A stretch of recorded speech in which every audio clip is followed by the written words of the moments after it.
සුබම සුබ උදෑසනක් වේවා. ඔබ බලලා ඇති මොකද්ද මේ අලුත් වෙනසක් කියලා. ඔව්. අපි අලුතෙන් ප්‍රෝග්‍රෑම් එකක් පටන් ගත්තා. සර්ගෙන් උත්තරයක් කියලා. ඒ නිසා ඔබට අවශ්‍ය ඕනෑම ප්‍රශ්නයක් මේක කාලයක් ඉඳලා මම ඔබට ලබා දෙන්න හිටපු අවස්ථාවක්. දැන් ඒක යථාර්ථයක් වෙලා තියෙනවා. ඔබට තියෙන ඕනෑම ප්‍රශ්නයක් පාඩම සම්බන්ධ ඕනෑම ප්‍රශ්නයක් සර්ගෙන් අහලා උත්තරේ අහගන්න පුළුවන්. ඒක තමයි මේ වැඩසටහනේදී වෙන්නේ. දැන් මේ වෙද්දි තමයි ඔයගොල්ලෝ ජාතික ගිණුම්කරණයේ පාඩම ගැන හොඳ අවබෝධයකින් ඉන්නේ. මේ පාඩම නරඹලා ඒ ගැන හොඳ අධ්‍යයනයක් කරලා ඉන්නේ. එතකොට මේ වෙලාවේ මම ආවේ ඔබේ අධ්‍යයනය කරපු පාඩමේ ගැටලු තියෙනවා නම් ඒ ගැටලු ටික හරි පරිස්සමට විසඳලා දෙන්න. ඉස්සෙල්ලා මම මගේ පාඩම් කතාව පටන් ගන්න කලින් මම පොඩි පාඩමේ වටපිටාව කියන්නම්. ඊට පස්සේ ඔයගොල්ලන්ට තියෙන ප්‍රශ්න ටික අහන්නම්. ඊට පස්සේ අපි මේ දෙකම ඉවරනාට පස්සේ අපි බලමු පාඩමේ මොනවද අපි ඉගෙන ගන්න ඕන ගැටලු සංකල්ප ටික ඒ ටික අපි අධ්‍යයනය කරමු. හරි. ඉස්සෙල්ලාම ළමයි මේ කතාව මම මෙහෙම පටන් ගන්නම්. ජාතික ගිණුම්කරණය කියලා කියන්නේ සාමාන්‍යයෙන් හැම එලෙවල් අවුරුද්දකම ආందోලනයට තුඩ දෙන ප්‍රශ්නයක්. ඒකට හේතුව තමයි ගොඩක් වෙලාවට මේ ජාතික ගිණුම් ප්‍රශ්නය ගොඩක් ළමයි තෝරගන්නේ නැහැ. ඒකට ප්‍රබලම ප්‍රධානම හේතුව තමයි ළමයි මේ ජාතික ගිණුම් නිතරම අප්ඩේට් වෙනවා. දැන් වීඩියෝ එක බලපු කට්ටිය දන්නවා අපි ජාතික ගිණුම් හදන්නේ SNA 2008 Standard of National Accounting කියන එකේ 2008 කියන. නැත්නම් SNA 2008 කියන ක්‍රමවේදයට අනුව. එතකොට අපි මේ ජාතික ගිණුම් හදන්න පටන් ගත්තේ SNA 2008 අනුව අපි මේවා හදන්න පටන් ගත්තේ ළමයි සාමාන්‍යයෙන් A level වල මේවා ආවේ 2017 ඉඳලා. දැන් ඔබ පරණ ප්‍රශ්න පත්‍රවල දකිනවා සාධක මිල කියයි ඊට පස්සේ තව කතා කියනවා ඒව දැන් නැහැ. දැන් SNA 2008ට අනුකූලව තමයි ඔබේ ජාතික ගිණුම් සියලු ප්‍රශ්න ගොඩ නැගෙන්නේ. හරි ඒ නිසා තමයි මේ ජාතික ගිණුම් මෙච්චර ළමයි සංකීර්ණ කරගෙන තියෙන්නේ ගුරුවරු මේක උගන්වන්නේ නැතුව මග අරින්නේ. දැන් හොඳම උදාහරණයක් තමයි මගේ වෙබ්සයිට් එකේ ළමයි මේ පාඩම 3000කට වඩා පිරිසක් අරගෙන බලලා තියෙනවා. කියන්නේ මුදල් ගෙවලා 3000කට වඩා පිරිසක් අරන් බලලා තියෙනවා. එතනින් ඔයගලන්ට තියෙන හොඳම දේ තමයි ගන්න මේ ඔබ මේ වීඩියෝ ටික බැලුවා නම් ළමයි මේ වීඩියෝ ඇතුලේ ඔබට ගන්න පුළුවන් දේවල් ගොඩයි. ඒ කියන්නේ ඔබට හොඳ අධ්‍යයනයක් මේක ඇතුලේ කරගන්න පුළුවන්. ඒක කිසිම සැකයක් නැහැ. කියන්නේ හොඳට මේ පාඩම හොඳටම කවර් කරලා තියෙනවා මේ වීඩියෝස් වලින්. ඉතින් අද ආවේ මම වෙන මුකුත් කතා කරන්න නෙවෙයි. ඒ ඔබ අධ්‍යයනය කරපු දේවල් වල අඩුපාඩු නොතේරිච්ච තැන් තියෙනවා නම් ඒ ටික විසදලා ගණන් ටිකක් හදලා දෙන්න. මොකද ඔබයි මමයි දන්නවා ඔබට විභාගයක් තියෙනවා එරිදට. ඉතින් ඔබ ඒකට සූදානම් වෙමින් ඉන්නේ. ඒකට පුංචි අත්වැලක් වෙන්නයි මං මේ ආවේ. ඔබේ නිබන්ධන මේ විදිහට ගෙදරට එවලා තියෙන්නේ. ඒ ගැන ඔබ දන්නවා ඇති.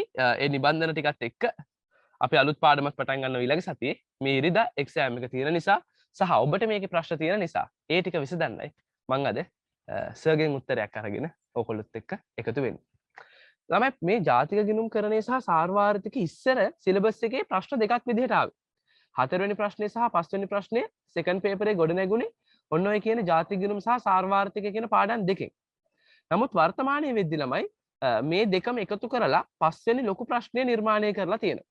එතකොට වර්තමානයේ වෙද්දී ජාතික ගිණුම් සහ අපි ඉගෙන ගන්න හදන සාර්වාර්ථික දෙකෙන්ම ලොකු අංක 5 ගොඩ නැගෙනවා. ඒ වගේම තමයි දැන් ලොකු ප්‍රශ්නයක ළමයි ලකුණු 20ක් තියෙනවනේ. ඒ ලකුණු 20න් ලකුණු 12ක්ම එන්නේ ජාතික ගිණුම්කරණයේ. ලකුණු 8යි සාර්වාර්ථිකෙන් එන්නේ. MCQ වලට අපි ආපුවම MCQ 4ත් 5ත් අතර ප්‍රමාණයක් ජාතික ගිණුම්කරණයෙන් අහනවා. ගොඩක් වෙලාවට ළමයි ජාතික ගිණුම් අතහැරලා යනවා. ඔවුන් හිතන්නේ සෙකන්ඩ් පේපරේ ජාතික ගිණුම් ලියන්න නැතුව හිටපුවම අවුලක් නැහැ. අපි ලියන්නේ නැහැ. ඒ නිසා මේ ගැටලුවක් නැහැයි කියලා. නමුත් ප්‍රශ්නේ තමයි ළමයි. ඔයගොල්ලන් ෆස්ට් පේපරේ ජාතික ගිණුම් අගාරින්නම බෑ. MCQ 5ක් කියන්නේ ඔබේ ලකුණු 10ක්. එතකොට ඔබේ 10 අතහැරලා තමයි MCQ ජාතික ගිණුම් අතාරිනවා නම් අතාරින්න ඕනේ. ඒ නිසා හැම මෝඩ වැඩ කරන්න එපා. මේක ලේසි පාඩමක්. හොඳ අවබෝධයකින් මේ කතාව අහගන්න. හරි. දැන් ඔබට මතක දැන් අපි කතා කරපු දේවල් මුල් ටික මම මතක් කරන් ආවොත් ඔයගොල්ලෝ ළමයි කතා කරා ආර්ථික ප්‍රදේශයක් කියන්නේ මොකක්ද? නේවාසික භාවය කියන්නේ මොකක්ද? දැන් උදාහරණයක් අපි ආර්ථික ප්‍රදේශයක් කිව්වේ ළමයි තනි ආණ්ඩුවක පාලනයට නතු වෙන ප්‍රදේශයක්නේ. අර ඒකෙදි අපි විශේෂ කාරණා ටිකක් කිව්ව ඔයගොල්ලන්ට මතකද? ආර්ථික ප්‍රදේශයකදී ඒ ප්‍රදේශයේ භූමි ප්‍රදේශයේ විතරද අපි ගන්න. භූමිය අහස ජලය සේරම ගන්නවයි කිව්වා. ඊට පස්සේ ළමයි ඒ ආණ්ඩුවේ පාලනයට නතු වෙලා තියෙන යුද කදවරක් තිබ්බොත් ඒක අපේ ආර්ථික ප්‍රදේශයට අයිතිද නැද්ද? ලංකාවේ යුද කදවරක් ඉන්දියාවේ තියෙනවා. ඔයගොල්ලෝ උත්තර දාන්න ඕනේ නැත්නම් මේ වැඩේ සාර්ථක නෑ. ලංකාවේ යුද කදවරක් ඉන්දියාවේ තියෙනවා. ඒක ලංකාවේ ආර්ථික ප්‍රදේශයට අයිතිද නැද්ද? very good. ඒක අයිති. අපි කිව්වා අපේ භූමියම වෙන්න ඕනේ වෙන භූමියක හරි අපේ පාලනේ නැතුව තියෙනවා නම් ඒක අපේ ආර්ථික ප්‍රදේශයට අයිති. ලංකාවේ ඉන්දියාවේ තියෙන ලංකාවේ තානාපති කාර්යාලය. ඒක අයිති කාටද? අපිට. අපිට අයිති නිසා ළමයි ඒකෙත් ගැටලුවක් තියෙනවද? ඒකෙත් ගැටලුවක් නැහැ. එතකොට ඒකත් අයිති අපේ ආර්ථික ප්‍රදේශයට. ඒකත් අයිති අපේ ආර්ථික ප්‍රදේශයට. ඔය ටික කතා කරගෙන ගියා. ඊට පස්සේ ඔබට මතකද අපි නේවාසික භාවය ගැන කතා කරා. අපි කතා කරා නේවාසික භාවය කියලා අපි හදින්නුවේ අපි අර්ථකථනය කරේ ආර්ථික ප්‍රදේශයක් තුළ වසරකට නොඅඩු කාලයක්.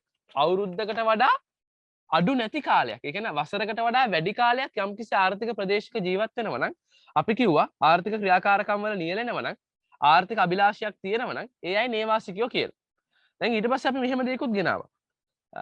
අපි සංචාරයකට යනවා ඇමරිකාවට. ගිහිලා පොඩ්ඩක් රවුමක් දාලා සංචාරය කරලා එනවා. දැන් අපි ඇමරිකාවේ නේවාසිකයෝද? අපි ඇමරිකාවේ පොඩි ටුවර් එකක් ගිහිල්ලා ආපුවම ළමයි අපි ඇමරිකාවේ නේවාසිකයෝද? නෑ.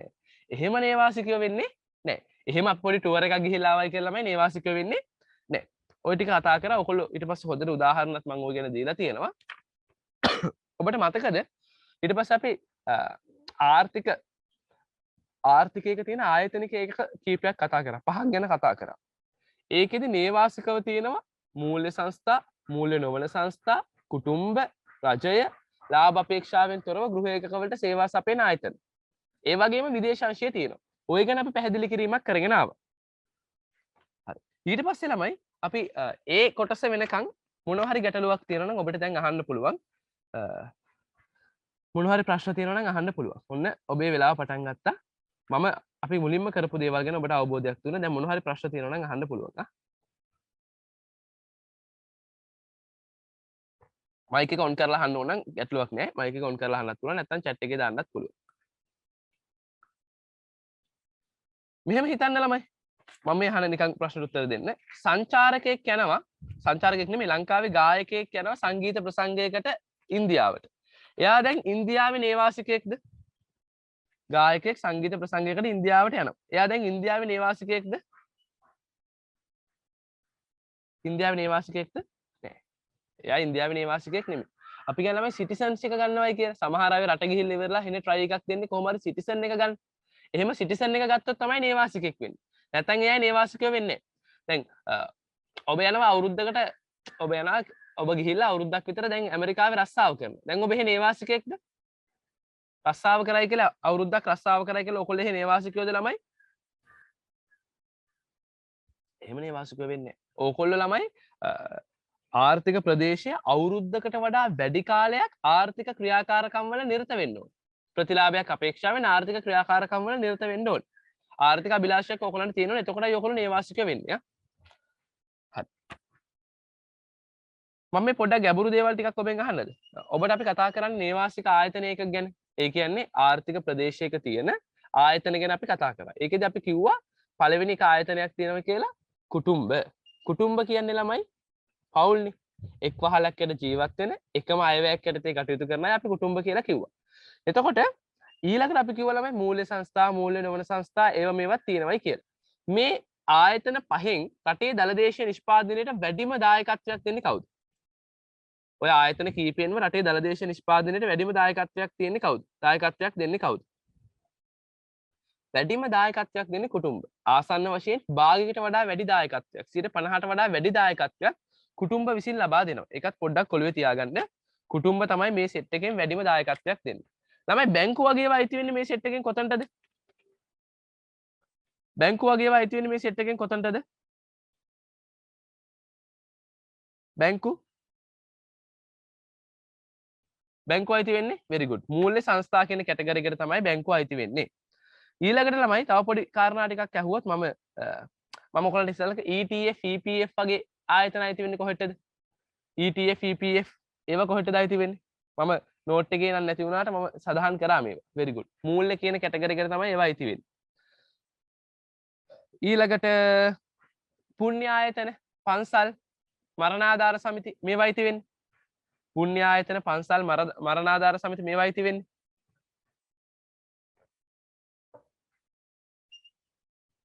ඒවා අයිති වෙන්නේ කුටුම්බ වලට ලාභ අපේක්ෂාවෙන් තොරව කුටුම්බ වලට සේවා සපයන ආයතන කියන කැටගරි එකට.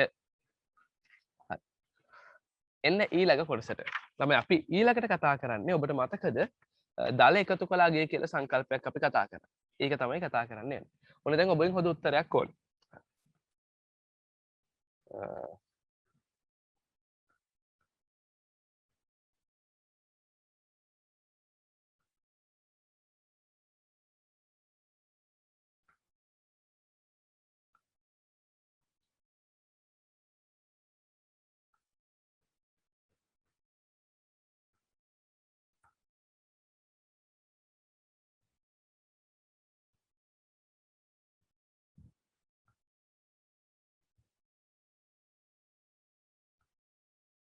ළමයි මේ හරි.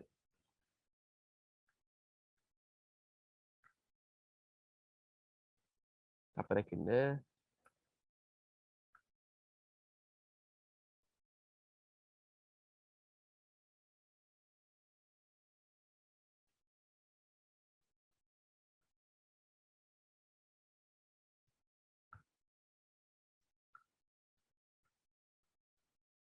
තපරයක්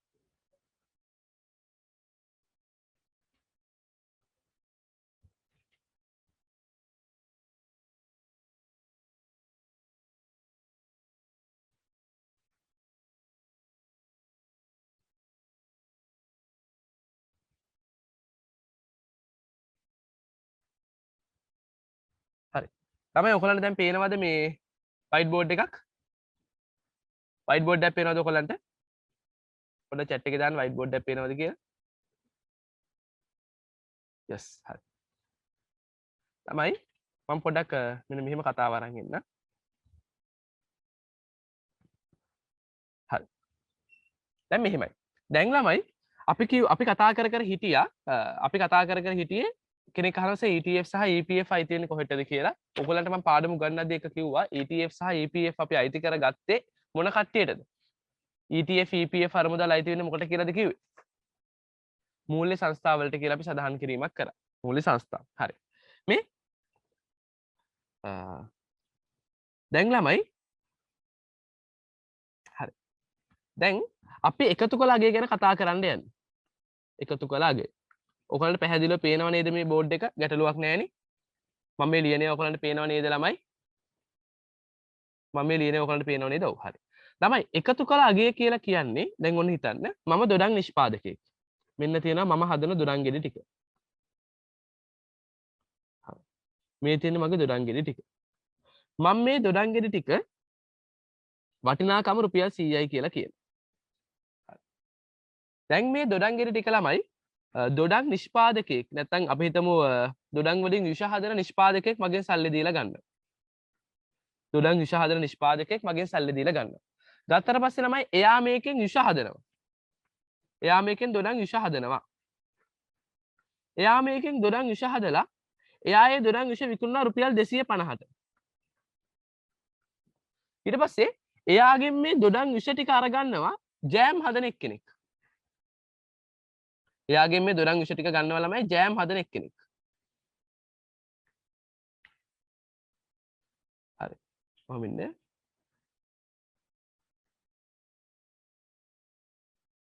ඒ ජෑම් හදන එක්කෙනා මේකෙන් ජෑම් හදනවා ළමයි ජෑම් බෝතල් හදනවා. එයා ඒක රුපියල් 400ට විකුණනවා.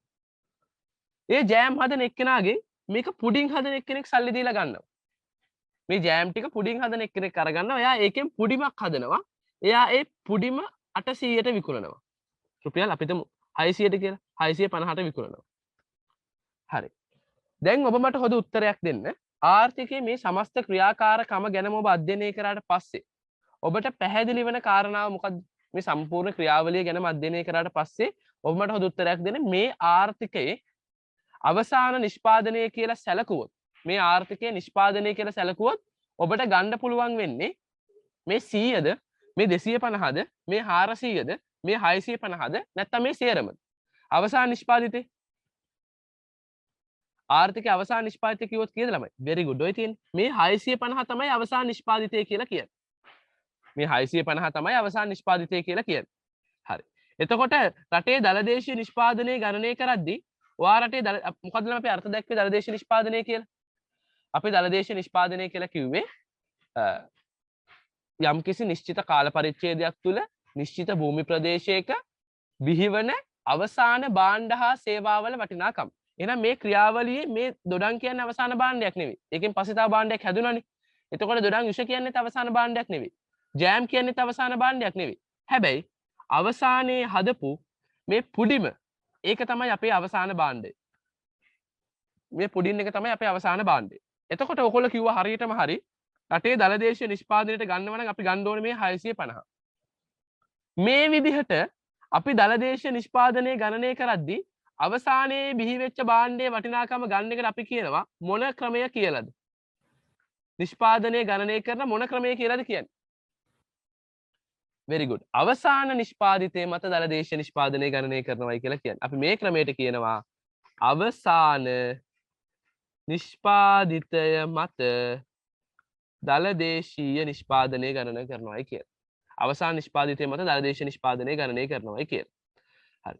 මට ඔබෙන් අහන්න ප්‍රශ්නයක් තියෙනවා. ඒ තමයි ළමයි ඔබ මට හොඳ උත්තරයක් දෙන්න. දැන් මේ ක්‍රමයට අපි කියන අවසාන නිෂ්පාදිතය මත දලදේශීය ගණනය කරනවායි කියලා. හරි. මේ ක්‍රමය හැර තවත් ක්‍රමයක් තියෙනවා. ඒ ක්‍රමය මොකද්ද? very good. එකතු කලාගේ මත දලදේශීය නිෂ්පාදනය ගණනය කිරීම. මේ බලන්න. දැන් මේ දොඩම් වල ඉඳලා මේ දොඩම් යුෂ හදපු ගොවියා මෙතනට කීයක් එකතු කරලාද? ඉස්සෙල්ලා මේ දොඩම් කඩපු එක්කෙනා නිෂ්පාදනයට කීයක් එකතු කරලාද?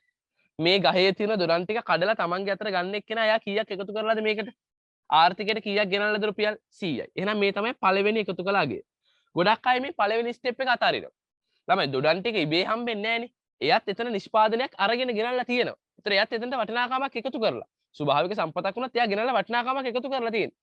දොඩම් පැක් කරලා හදලා එහෙම. එතකොට එතන රුපියල් 100ක් තියෙනවා එකතු කළාගේ. ඊට පස්සේ 100 එක අරගෙන 250ට විෂ හදන එක්කෙනා ආර්ථිකයට කීයක් එකතු කරනවද?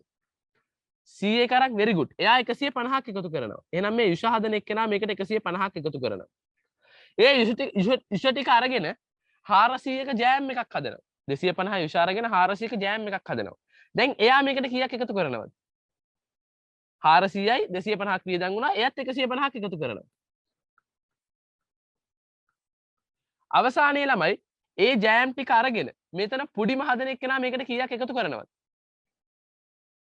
very good. එයා 400 ඉඳලා 650 දක්වා වැඩි කරනවා කියන්නේ එයා මේකට 250ක් එකතු කරනවා. බලමු මේ හතර දෙනාම එකතු කරපු අගයන් වල එකතුව කීයද කියලා. හරි. පළවෙනියා 100ක් එකතු කරා. දෙවෙනියා 150ක් එකතු කරා. තුන්වෙනියා 150ක් එකතු කරා. හතරවෙනියා 250ක් එකතු කරා. මේ සම්පූර්ණ එකතුව ගත්තම 300යි 400යි 400යි 650යි. එහෙනම් ළමයි ඔයගලන්ට පැහැදිලි අපි එකතු කරපු අගයන් ටික ගත්තත්. ළමයි මම මේ ලියලා ඔයගලන්ට මෙහෙම කතා කරද්දී ඔයගලන්ට පොඩියට හරි මගේ මුණ පේනව නේද? පොඩියට හරි මම කතා කරන ඒවා පේනව නේද? ඔව් හරි. එතකොට දැන් මෙයා ළමයි අර 150 මෙයාගේ මේ එකතු කළ අගයන් ටික ගත්තත් 650ක් එනවා. ඒ වගේම තමයි අවසාන නිෂ්පාදිතය ගත්තත් 650ක් එනවා. පාඩම හොඳටම බලපු කට්ටිය දන්නවා මේ ක්‍රම දෙකෙන්ම දදේනී ගණනය කරන්න පුළුවන් වුණාට. ඒ කියන්නේ අර අපි කිව්වා වගේ අවසාන නිෂ්පාදිතය මතයි දෙක එකතු කළ අගය මත. මේ ක්‍රම දෙකටම දලදේශීය නිෂ්පාදනය ගණනය කරන්න පුළුවන් වුණාට වඩාත් සුදුසු වඩාත් ප්‍රායෝගික ක්‍රමය මොකක්ද?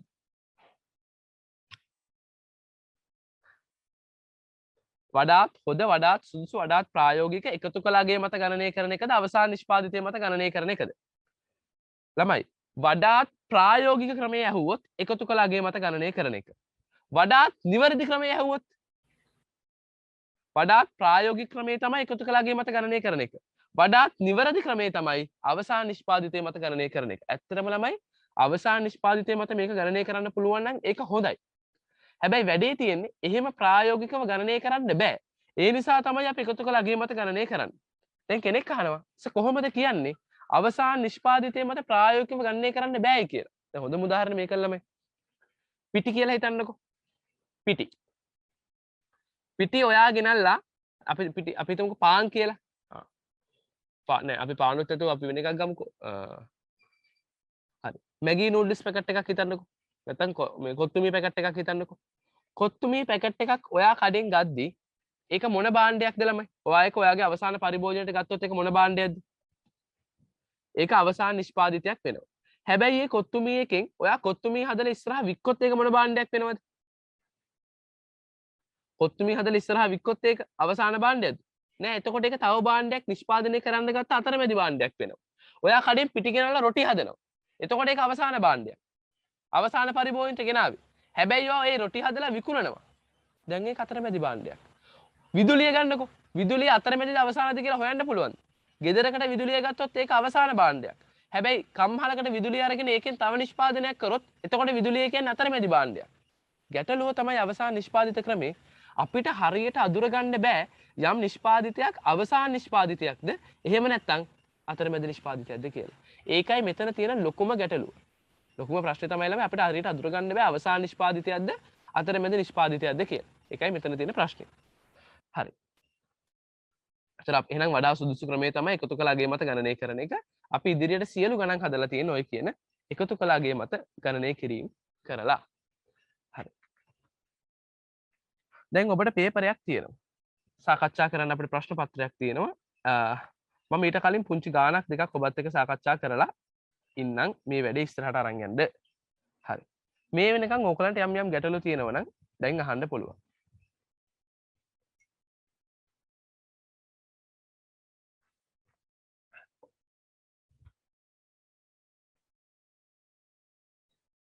මොන හරි ප්‍රශ්න තියෙනවා නම් අහන්න පුළුවන්. ගැටලු ප්‍රශ්න තියෙනවා නම් අහන්න පුළුවන්. නැත්නම් අපි පේපරේ වැඩේ පටන් ගමුද? හරි. මම පේපරේ වැඩේ පටන් ගන්න කලින් ඔබෙන් පුංචි ප්‍රශ්න ටිකක් අහන්න. දැන් අපි ඉස්සෙල්ලාම කතා කරන්නේ ගණන් හදන්න පුළුවන් ස්වරූප තුනක් තියෙනවානේ මේ පාඩමේ ජාතික ගණන් වල. ගණන් වලට කලින් නිෂ්පාදනීයම තියෙනවානේ.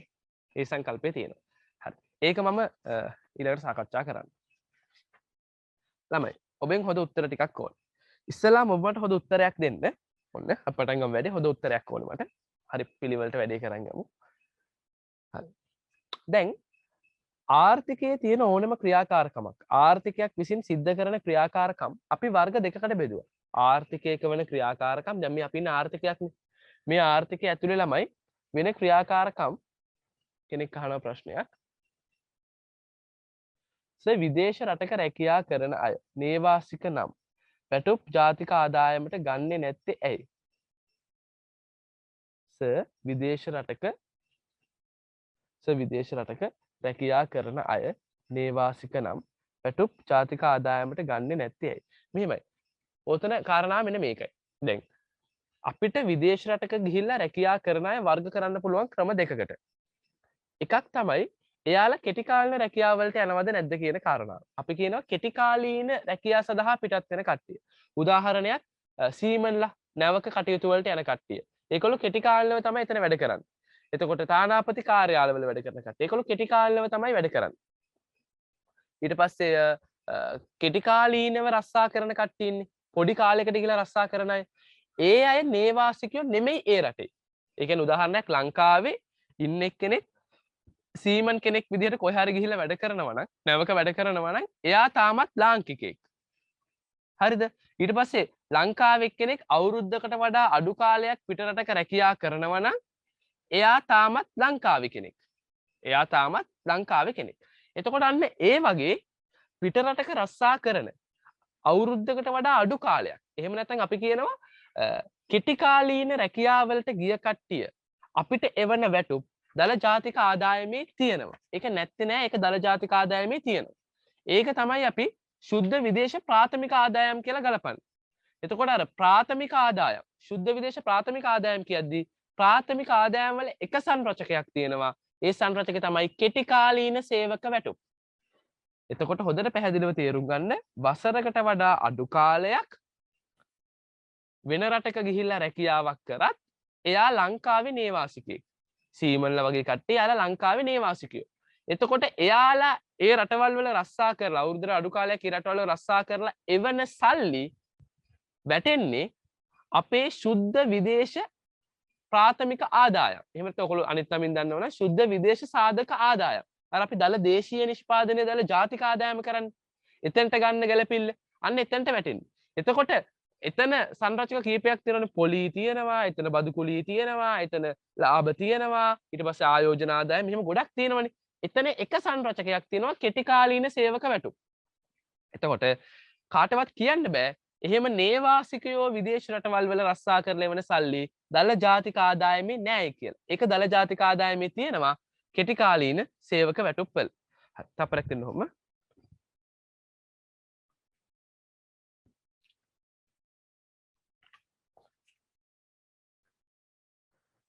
ඒක දළ ජාතික ආදායමේ තියෙනවා කෙටි කාලීන සේවක වැටුප්වල. හැබැයි යම් කෙනෙක් ළමයි විදේශ රටකට ගිහිල්ලා එයා වසරකට වඩා වැඩි කාලයක් ඒ විදේශ රටේ සේවය කරොත් එතනින් එහාට අවුරුද්දකට වඩා වැඩි කාලයක් ඉන්නවයි කියලා කියන්නේ එයා එතනින් එහාට ලංකාවේ නේවාසිකයෙක් නෙමෙයි විදේශ රටවලක නේවාසිකයෙක්.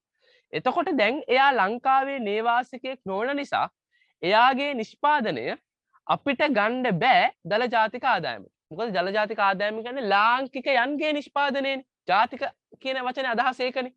එතකොට එයා අවුරුද්දකට වඩා වැඩි කාලයක් පිටරටක ඉන්නවයි කියන්නේ එයා තවදුරටත් ලාංකිකයෙක් නෙවෙයි.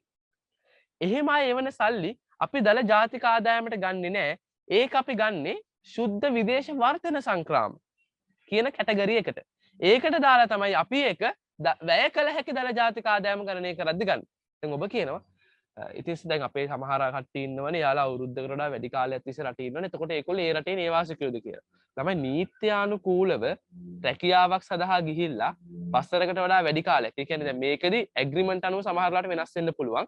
එහෙම නැතුව වසරකට වඩා වැඩි කාලයක් නීත්‍යානුකූලව ගිහිල්ලා ඒ රටවල් වල රස්සා කරගෙන හරි ඉන්නවනම් එයාට නේවාසික භාවය ලබා ගන්න අයිතියක් තියෙනවා. ඒතර එහෙම කට්ටිය එවන සල්ලි අයිති වෙන්නේ දළ ජාතික ආදායමට නෙමෙයි වැය කළ හැකි දළ ජාතික ආදායමට. ඔය වීසා නැතුව පැනලා අවුරුදු ගණන් හිටියයි කියලා ඒගොල්ලන්ව නේවාසිකයෝ කරන්නේ නැහැ. එහෙම ගන්න පුළුවන් ක්‍රම තියෙනවා. නමුත් ඒගොල්ලෝ නීත්‍යානුකූලව නේවාසිකයෝ නෙමෙයි. හැබැයි නීත්‍යානුකූලව ගිහිල්ලා සැලකිය යුතු කාලයක් හිටියොත් එයාලට නේවාසික අවස්ථාව ලබා දිය යුතුයි. ඒක නෙවෙයි ඕස්ට්‍රේලියාවට වගේ ඉස්සර සරණාගතයෝ විදිහට යන කට්ටිය ඉස්සර ඕස්ට්‍රේලියාවේ වැලැක්කුවේ නෑනේ. වැලැක්කුවේ නැතුනම එයාලා අවුරුද්දකට වඩා වැඩි කාලයක් හිටපුවම ඕස්ට්‍රේලියාවේ සිටිසන්ස් දෙන්න වෙනවා. ඒ කියන්නේ පුරවැසිභාවය දෙන්න උනා. ඒ නිසා තමයි දැන් ඒගොල්ලෝ කිව්වේ අපි කිසිම සරණාගතයෙක්ව ගන්නෙ නෑ. එහෙම කියලා. හරි. ඊළඟට දැන් මම අහහා හිටියේ ඔයගොල්ලන්ගෙන් ආර්ථික ක්‍රියාකාරකම් ගැන. ළමයි ආර්ථිකයේ සිද්ධ වෙන කටයුතු අපිට වර්ග දෙකකට බෙදන්න පුළුවන්. එක වර්ගයක් තමයි ආර්ථිකයේ සිද්ධ වෙන සමහර දේවල් නිසා නිෂ්පාදනයක් වෙනවා. ඒ කියන්නේ භාණ්ඩයක් හරි සේවාවක් හරි නිපද වෙනවා. ආර්ථිකයේ සිද්ධ වෙන තවත් සමහර දේවල් නිසා භාණ්ඩයක්වත් සේවාවක්වත් නිපද වෙන්නේ නැහැ. මට chat එකේ දාන්න භාණ්ඩයක් හරි සේවාවක් හරි නිපද වෙන්නේ නැත්නම් අපි ඒකට කියනවා මොකක් කියලාද? භාණ්ඩයක් හෝ සේවාවක් නිපද වෙන්නේ නැත්නම් අපි ඒකට මොකක් කියලා කියනවද ළමයි? භාණ්ඩයක්වත් සේවාවක්වත් නිපද වෙන්නේ නැත්නම් ඒක නිෂ්පාදන නොවන ක්‍රියාකාරකමක්. නිපද වෙන්නේ නැහැ. නිෂ්පාදනයක් වෙන්නේ නැහැ. මම මේ පිටුවංක 13 ඉන්නේ. ඕන එකත් පෙරලා ගන්න. නිෂ්පාදන නොවන ක්‍රියාකාරකමක්. හැබැයි ආර්ථිකයේ වෙන සමහර ආර්ථික කටයුතු නිසා භාණ්ඩයක් හරි සේවාවක් හරි නිපද වෙනවා. ඒවට කියනවා මොන ක්‍රියාකාරකම්ද? ඒවට කියනවා නිෂ්පාදන ක්‍රියාකාරකම්. මම ඔබෙන් හොඳ ප්‍රශ්නයක් අහනවා. භාණ්ඩයක්වත් සේවාවක්වත් නිපද වෙන්නේ නැත්නම් කිසිම භාණ්ඩයක්වත් සේවාවක්වත් නිපද වෙන්නේ නැත්නම් ඒවා දළදේශීය නිෂ්පාදනයට ගන්නවද නැද්ද? භාණ්ඩයක් හරි සේවාවක් හරි නිපද වෙන්නේ නැත්නම් ඒවා දළදේශීය නිෂ්පාදනයට ගන්නවද නැද්ද? very good. හරියට ළමයි ගන්නෙ නෑ. ඔයගොල්ලෝ කියන කතාව හරියටම හරි ගන්නෙ නෑ. ඇයි ගන්නෙ නෑ කියන්නේ? හැබැයි භාණ්ඩයක්වත් සේවාවක්වත් හැදෙන්නේ නැත්නම් ආයේ මක්කටයි දළදේශීය නිෂ්පාදනයට ගන්නෙ. ගන්නෙ නෑ. භාණ්ඩයක්වත් සේවාවක්වත් හැදෙන්නේ නැත්නම් දදිනට ගන්නෙ නෑ. ඇයි දළදේශීය නිෂ්පාදනය කියන්නේම රට ඇතුළේ නිපද වෙන භාණ්ඩ හා සේවානේ. ඒතර භාණ්ඩයක්වත් සේවාවක්වත් හැදෙන්නේ නැත්නම් ආයක දළදේශීය නිෂ්පාදනයට ගන්නෙ නෑ. දෙවෙනි ප්‍රශ්නේ. භාණ්ඩයක්වත් සේවාවක්වත් හැදෙන්නේ නැති ඒවා ජාතික ගිණුම් වලට ගන්නවද? very good. සමහර විට ගන්න පුළුවන්. ගන්නත් පුළුවන් නොගන්නත් පුළුවන්. ඒ නිසා සංකල්ප දෙකේ වෙනස් තේරුම් ගන්න. දළදේශීය නිෂ්පාදනයට ගන්නවා කියන්නේ එක කාරණාවක්. ජාතික ගිණුම් වලට ගන්නවා කියන්නේ තව කාරණාවක්. දළදේශීය නිෂ්පාදනයට ගන්න නම් භාණ්ඩයක් හරි සේවාවක් හරි නිපද වෙන්නම ඕනේ. එතකොට ඒක දදේනිට ගන්නවා. හැබැයි භාණ්ඩයක් සේවාවක් නිපද වුණේ නැති වුණාට ජාතික ගිණුම් වල මොනවා හරි වැඩකට ගන්න සමහර කාරණා තියෙනවා. දැන් උදාහරණයක් අපි කියනවානේ භාණ්ඩයක්වත් සේවාවක්වත් නිපද වෙන්නේ නැති ඒව තමයි නිෂ්පාදන නොවන ක්‍රියාකාරකම් කියලා. එතකොට නිෂ්පාදන නොවන ඒවා තුනක් තියෙනවා. මොනවද? නිෂ්පාදන නොවන ක්‍රියාකාරකම් තුනක් තියෙනවා. මොනවද ළමයි? very good. සංක්‍රාම. හරියටම හරි. සංක්‍රාම තියෙනවා. ඊළඟට භාවිතා කළ භාණ්ඩ නැවත විකිණීම තියෙනවා very good. තව එකක් තියෙනවා. ශුද්ධ වශයෙන් මූල්‍යමය ස්වරූපයක් ගන්නා ගනුදෙනු. එතකොට ඔය තුනම දැන් බලන්නකෝ අපි එකින් එක බලමු. සංක්‍රාම කියලා කියන්නේ ඕගොල්ලන්ගේ තාත්තා රජයේ රස්සාවක් කරා නම් එයාට හම්බෙන විශ්‍රාම වැටුප. අපිට හම්බෙන මහ පොළ ශිෂ්‍යත්වය. දැන් ළමයි අපි නිකන් හිතමුකෝ මහ පොළ ශිෂ්‍යත්වය නිසා භාණ්ඩයක් හරි සේවාවක් හරි නිපද වෙනවද? රජය අපිට මහ පොළ ශිෂ්‍යත්වය දෙනවා. දුන්නයි කියලා භාණ්ඩයක් නිපදුනාද? භාණ්ඩයක් නිෂ්පාදනය වුණාද? නෑ. රජයේ තිබ්බ සල්ලි අපි ළඟට ආපු එක විතරයි උනේ. විශ්‍රාම වැටුප් දෙනවා. ඒ කියන්නේ අවුරුදු 65 පැනපු කට්ටියට රජයේ සේවාව ඉවර වෙච්ච කට්ටියට විශ්‍රාම වැටුප් දෙනවා. දැන් විශ්‍රාම වැටුප දුන්නයි කියලා භාණ්ඩයක් නිපද වෙනවද? විශ්‍රාම වැටුප දුන්නයි කියලා භාණ්ඩයක් නිපද වෙනවද? නෑ. විශ්‍රාම වැටුප දුන්නයි කියලා භාණ්ඩයක් නිපද වෙන්නේ නෑ. අර සල්ලි එක තැනක ඉඳලා තව තැනකට මාරු වීමක් උනේ. භාණ්ඩයක් නිපද වෙන්නේ නැත්නම් මේ වගේ සංක්‍රාම දදේනිට ගන්නවද? භාණ්ඩයක් නිපද වෙන්නේ නැති නිසා මේ වගේ සංක්‍රාම දදේනිට ගන්නවද? very good. ගන්නෙ නෑ. හැබැයි ප්‍රශ්නයක් තියෙනවා. මේ වගේ සංක්‍රාම භාණ්ඩයක් නිපදුනේ නැති නිසා දදේනිට ගන්නෙ නෑ. හැබැයි මේ සංක්‍රාම ජාතික ගිණුම් වල වෙන කොහෙට හරි ගන්නවද නැද්ද? ජාතික ගිණුම් වීඩියෝ දෙකම බලපු කෙනෙක් දන්නවා. very good. මේක ජාතික ගිණුම් වල වෙන කොහෙට හරි ගන්නවා. පුළුවන් නම් කියන්නේ කොහෙටද ගන්න? පුළුවන් නම් කියන්නේ වෙන කොහෙටද ගන්න? very good. කුටුම්බ ආදායම හොයද්දි ගන්නවා. ඔබට මතකද කුටුම්බ ආදායම හෙව්වේ ජාතික ආදායමට කුටුම්බ වලට නොලැබෙන ආදායම් අඩු කරලා කුටුම්බ වලට ලැබෙන ආදායම් එකතු කරලානේ. එතකොට අපි කියවනේ ජාතික ආදායමේ නැති කුටුම්බ වලට ලැබෙන ආදායම් වල එකක් තමයි සංක්‍රාම. එතකොට ඒවා එකතු කරානේ. එහෙනම් කුටුම්බ ආදායම හොයද්දි ජාතික ආදායමට සංක්‍රාම එකතු කරලායි අපි හොයන්නේ. ඒ කියන්නේ ඊටාම පැහැදිලි සංක්‍රාම මෙතනදී අපි ගන්නවා කියන කාරණාව. සංක්‍රාම මෙතනදී අපි ගත යුතුයි කියන කාරණාව. ඒ කියන්නේ ජාතික ගිණුම් වලට සංක්‍රාම ගන්නවා. දදේනිට සංක්‍රාම ගන්නෙ නෑ. ඒකයි මං කිව්වේ පටල ගන්න එපා කාරණාව කියලා. හරි. ඊළඟට තව මොනවද භාණ්ඩයක් නිපද වෙන්නේ නැත්තේ? දැන් ඔයගොල්ලෝ කිව්වා හරි කොටස් විකිණීම. අපි ළඟ මගේ ව්‍යාපාරේ කොටස් විකුණනවා. ඔබ උත්තරයක් දෙන්න දදේනිට ගන්නවද? කොටස් විකිණීම ගන්නවද? ගන්නෙ නෑ. භාණ්ඩාගාර බිල්පතක් විකිණීම ගන්නවද? ගන්නෙ නෑ. හැබැයි භාණ්ඩාගාර බිල්පතක් විකුණද්දි භාණ්ඩාගාර බිල්පතකින් හම්බෙන පොලිය විකුණන එක නෙමෙයි ඒකෙන් හම්බෙන පොලිය භාණ්ඩාගාර බිල්පතෙන් ලැබෙන පොලිය very good ගන්නවා මම ඊළඟට බලන්න ළමයි මම කොටස් මිලදී ගද්දි කොටස් තරව්කාරයෙක්ට ගාණක් ගෙවනවා දැන් මම බ්‍රවුස් එකේ කොටස් ගන්න ගියා මට එකපාර ගන්න බෑ මට උදව් කරන්න තරව්කාරයෙක් ඉන්නවා එයාට යම් මුදලක් මම ගෙවනවා තරව් ගාස්තු කියලා ඒක ගන්න ඕනේද නැද්ද ඒව ගන්න ඕනේ එතන සේවාවක් ජනිත වෙනවා දැන් කොටසක් විකුණද්දි කවුරු හරි මැදිහත් වෙලා මට උදව් කරනවා නම් එයා මට සේවාවක් සපයනවා සේවාවක් සපයන නිසා ඒක අනිවාර්යයෙන්ම ළමයි දලදේශීය නිෂ්පාදනයට ගන්න ඕනේ. කොටස් විකිණීම ගන්නෙ නෑ. හැබැයි කොටස් විකිණීමෙන් ජනිත වෙන මට සේවාවක් සපයන තරව්කාරයාගේ ගාස්තුව අනිවාර්යයෙන්ම ගන්නම ඕනේ. ඊළඟට ළමයි මට හොඳ උත්තරයක් දෙන්න. භාවිතා කළ භාණ්ඩ නැවත විකිණීම දදේනිට ගන්නෙ නෑ කිව්වා. උදාහරණයක් මම හොඳට පාවිච්චි කරපු මගේ වාහනයක් තියෙනවා. මේ වාහනේ ඔයගලන්ට පේන්නේ පිටිපස්සේ ඔය වාහනේ තව කෙනෙක්ට වික්කයි කියලා ඒක දදේනිට ගන්නවද? ඒක ගන්නෙ නෑ. හැබැයි මට මේක විකුණ ගන්න තරව්කාරයෙක් උදව් කරනවා. එයා පොඩි කොමිස් මුදලක් ඉල්ලනවා. හරි. වාහනේ විකුණලා දෙන්න මට රුපියල් 50000ක් දෙන්න. දැන් මං එයාට 50000ක් ගෙවනවා. ඒක දදේනිට ගන්නවද? very good. තුන්වෙනි පාර්ශවයක් සම්බන්ධ කරගෙන අපි යම්කිසි පාවිච්චි කරපු භාණ්ඩයක් වික්කොත් තුන්වෙනි පාර්ශවයක් හරහා මේක විකුණන නිසා ඒක දදේනිට ගන්නවා. තමයි පාවිච්චි කරපු එකක් අපි අපනයනයේ හරි ආනයනයේ හරි කරොත් දදේනිට ගන්නවද? පාවිච්චි කරපු එකක් පිටරට යවුවොත් හරි ලංකාවට ගෙන්න ගත්තොත් හරි අන්න එතකොටත් අපි ඒව දදේනිට ගන්නවා. හරි. එහෙනම් දැන්ට පැහැදිලි භාණ්ඩයක් නිපද වෙන්නේ නැත්නම් දදේනිට ගන්නෙම නැහැ. අයින් කරලා දැම්ම. හරි. භාණ්ඩයක් ඊළඟට දැන් භාණ්ඩයක් නිපද වෙන්නේ නැහැ කියන ඕකොල්ලෝ කිව්වා හරි ඒක නිෂ්පාදන නොවන ක්‍රියාකාරකමක්. භාණ්ඩයක් නිපද වෙන්නේ නැහැ කියන ඕකොල්ලෝ කිව්වා හරි නිෂ්පාදන නොවන ක්‍රියාකාරකමක්. හැබැයි භාණ්ඩයක් නිපදවන ඒවාට අපි මොනවා කියලා කියනවද මොන ක්‍රියාකාරකම්ද? ආර්ථිකයේ යම්කිසි භාණ්ඩයක් නිපදුනොත් ඒක මොන ක්‍රියාකාරකමක්? ඒක නිෂ්පාදන ක්‍රියාකාරකමක්. ඒ විදිහට භාණ්ඩයක් නිපද වෙන හැම එකක්ම දදේනිට ගන්නවද? භාණ්ඩයක් නිපද වෙන නිෂ්පාදන ක්‍රියාකාරකම් සියල්ලම දදේනිට ගන්නවද? ගන්නේ නෑ ළමයි. භාණ්ඩයක් නිපද වෙන්න පුළුවන් ක්‍රම දෙකක් තියෙනවා. එකක් තමයි මිනිස් මැදිහත් වීමකින් ආර්ථික ක්‍රියාකාරකමක් ඇසුරෙන් භාණ්ඩයක් නිපද වෙන්නත් පුළුවන්. අනිත් එක තමයි එහෙම මිනිස් මැදිහත් වීමක් නැතුව ආර්ථික ක්‍රියාකාරකමක් නැතුව ළමයි භාණ්ඩයක් නිපද වෙන්නත් පුළුවන්. උදාහරණයක් මිනිස්සුන්ගේ මැදිහත් වීමක් නැතුව භාණ්ඩයක් නිපද වෙන අවස්ථා මම ප්‍රධාන දෙකක් කියන්නේ. එකක් තමයි ස්වයං සේවා. අනිත් එක තමයි ස්වභාවික ක්‍රියාකාරකම්.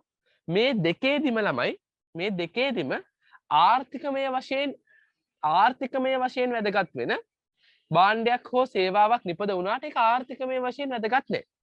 භාණ්ඩයක් හෝ සේවාවක් නිපද වෙනවා. ඒක නේ නිෂ්පාදන ක්‍රියාකාරකමක් කියන්නේ. හැබැයි ඒක ආර්ථිකමය වශයෙන් වැදගත් නැහැ. එක උදාහරණයක් තමයි අපි කිව්වාගේ ස්වභාවික ක්‍රියා. දැන් උදාහරණයකට ළමයි අපේ ගේ ඉස්සරහා ඇලක් තියෙනවා. ඒ ඇලේ දවස ගානේ මාළු ඇති වෙනවා. දැන් ඒක අපිට ජාතික ගිණුම වලට වැදගත්ද? දදින්නට වැදගත්ද? ඇලේ ස්වභාවිකව මාළු වැඩි වෙනවා. වැදගත්ද? වැදගත් නැහැ. මේ ඔයගොල්ලන්ට වෙන පිටිපස්සේ පුංචි කැලයක් වගේ තියෙනවා. මේකේ දවස ගානේ ගස් පැලවෙනවා. ඒක අපිට දදින්නට වැදගත්ද? නැහැ. ඒක ආර්ථිකමය වශයෙන් වැදගත් නැහැ. ඇයි මිනිස් මැදිහත් වීමක් නැහැනේ. ඒ නිසා එහෙනම් කෙලින්ම භාණ්ඩයක් හැදුනත් නිෂ්පාදන ක්‍රියාකාරකමක් වුණත් ආර්ථිකමය ස්වරූපයක් නැති නිසා ස්වභාවික ක්‍රියාකාරකම් දදේනිට ගන්නේ නැත. හරි. ඊළඟ එක තමයි ස්වයං සේවා. ඔබේ අම්මා ඔබව බලා ගන්නවා. ඒකේ නිෂ්පාදනයක් භාණ්ඩයක් හෝ සේවාවක් නිපද වෙනවද නැද්ද? අම්මා ඔයගොල්ලන්ව බලාගද්දි සේවාවක් නිපද වෙනවද නැද්ද? හොඳට හිතලා කියන්න.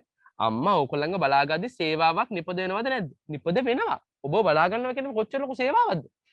අම්මා ගෙදර කෑම පිළියෙල කරනවා. සේවාවක් වෙනවද නැද්ද? වෙනවා. අම්මා ගේ අතුපතු ගන්නවා. ගෙදර කට්ටිය ගේ අස්පස් කරනවා. සේවාවක් වෙනවද නැද්ද?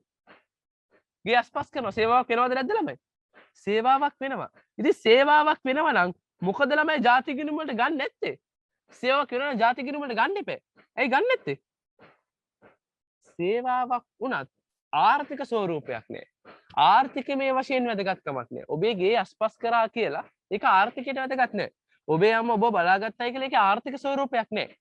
ඔබේ තාත්තා ඔබව පාසලට ඇරළුවයි කියලා ප්‍රවාහන පහසුකම් දුන්නයි කියලා ඒක ආර්ථිකමය වටිනාකමක් නෑ. වැදගත්කමක් නෑ. ආර්ථිකයට බලපෑමක් නෑ. ඒ නිසා අපි කියනවා ස්වයං සේවා අපි විසින්ම සපය ගන්න සේවා කිසිම මොහොතක මොකට ගන්න බැයිද? කිසිම මොහොතක අපි විසින්ම සපය ගන්න සේවා ජාතික ගිණුම්කරණයේදී දලදේශ නිෂ්පාදනයට කිසිම ගන්න අපිට හැකියාවක් නැහැ.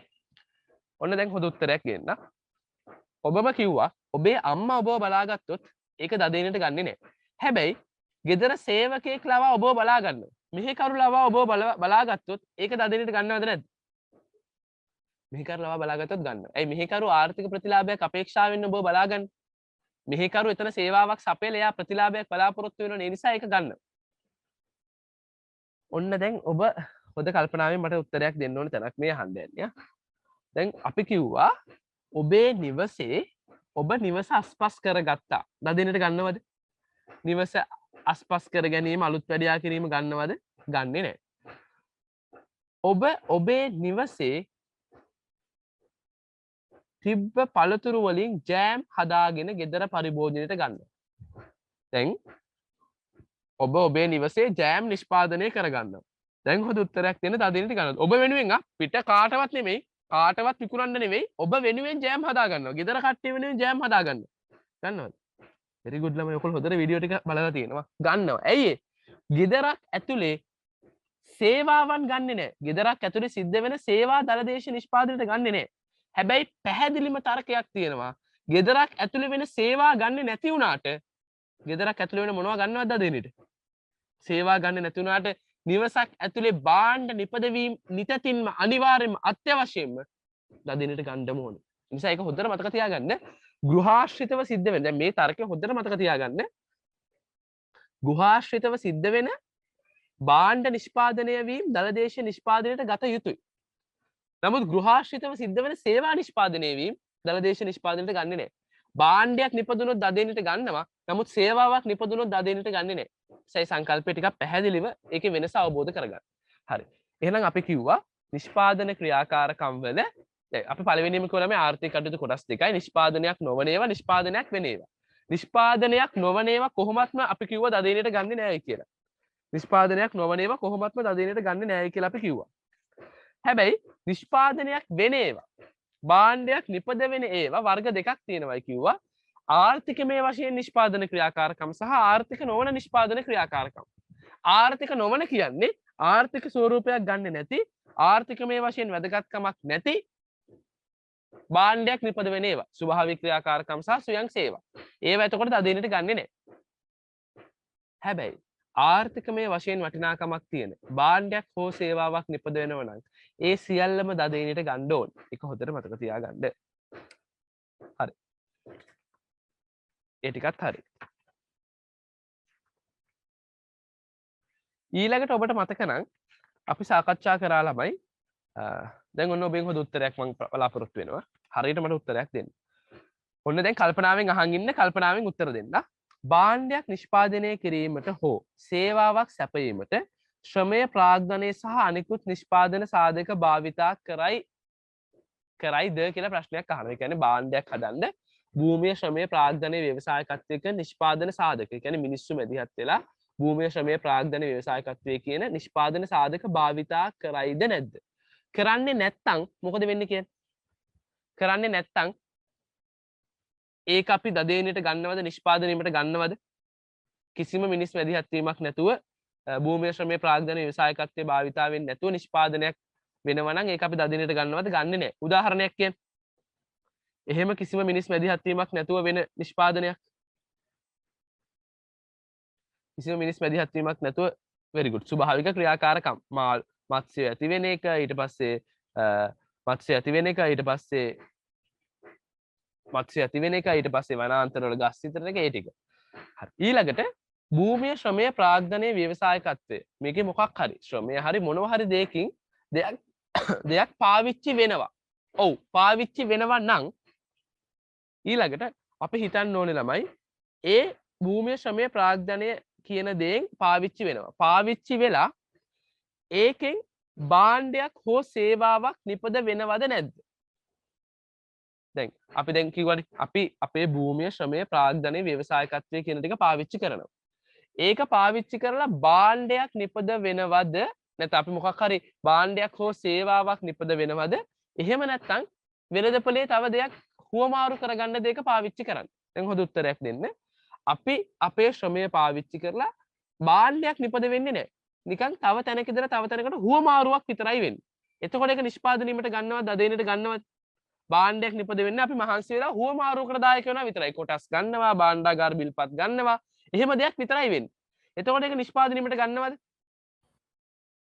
එතකොට ගන්නෙ නැහැ. එහෙනම් අපි මහන්සි වෙලා අපි භූමිය ශ්‍රමය ප්‍රාග්ධනයේ ව්‍යවසායකත්වයේ කැප කරලත් භාණ්ඩයක් නිපදුනේ නැත්තම් හුවමාරුවක් විතරයි නම් වෙන්නේ. මම මහන්සි වෙලා මගේ කාර් එක හුවමාරු කරගන්නවා. මම මහන්සි වෙලා කොටස් වෙළඳපොලෙන් භාණ්ඩ මිලදී ගන්නවා. ඒතර හුවමාරුවක් විතරයි වෙන්නේ. අන්න ඒ වගේ වෙලාවට අපි කියනවා ඒක දදිනට ගන්නෙ නැහැ කියලා. දදිනට කියන්නේ අපි නිෂ්පාදනීමට ගන්නෙ නැහැ. හරි. අපි මහන්සි වෙලා නිෂ්පාදනයක් බිහි කරා. නිෂ්පාදනයක් බිහි කරා නම් ඒක නිෂ්පාදනීමට ගන්නවද? අපි මහන්සි වෙලා නිෂ්පාදනයක් බිහි කරා. ඒක නිෂ්පාදනීමට ගන්නවද?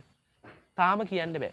ඒ බිහි කරපු භාණ්ඩය අපි මහන්සි වෙලා බිහි කරපු භාණ්ඩය අපි වෙනුවෙන් නිපදව ගන්න භාණ්ඩයක් වුණොත් ගන්නවා. හැබැයි අපි වෙනුවෙන් නිපදව ගන්න සේවාවක් වුණොත් ගන්නවද? අපි වෙනුවෙන් නිපදව ගන්න භාණ්ඩයක් වුණොත් ගන්නවා. හැබැයි අපි වෙනුවෙන් නිපදව ගන්න සේවාවක් වුණොත් ගන්නෙ නැහැ.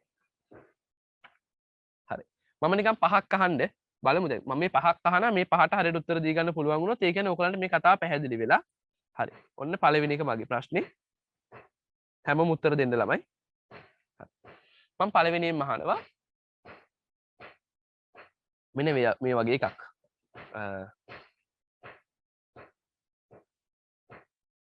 අපි ගමු මෙන්න මෙහෙම. මම අහනවා ගෘහණියක් තම දරුවන්ට අධ්‍යාපන කටයුතු වලට උදව් කිරීම. ගන්නවද නිෂ්පාදනයේකට? නැත්නම් දල දේශීය නිෂ්පාදනයට ගන්නවද? ගෘහණියක් තම දරුවන්ට ඉගැන්වීම.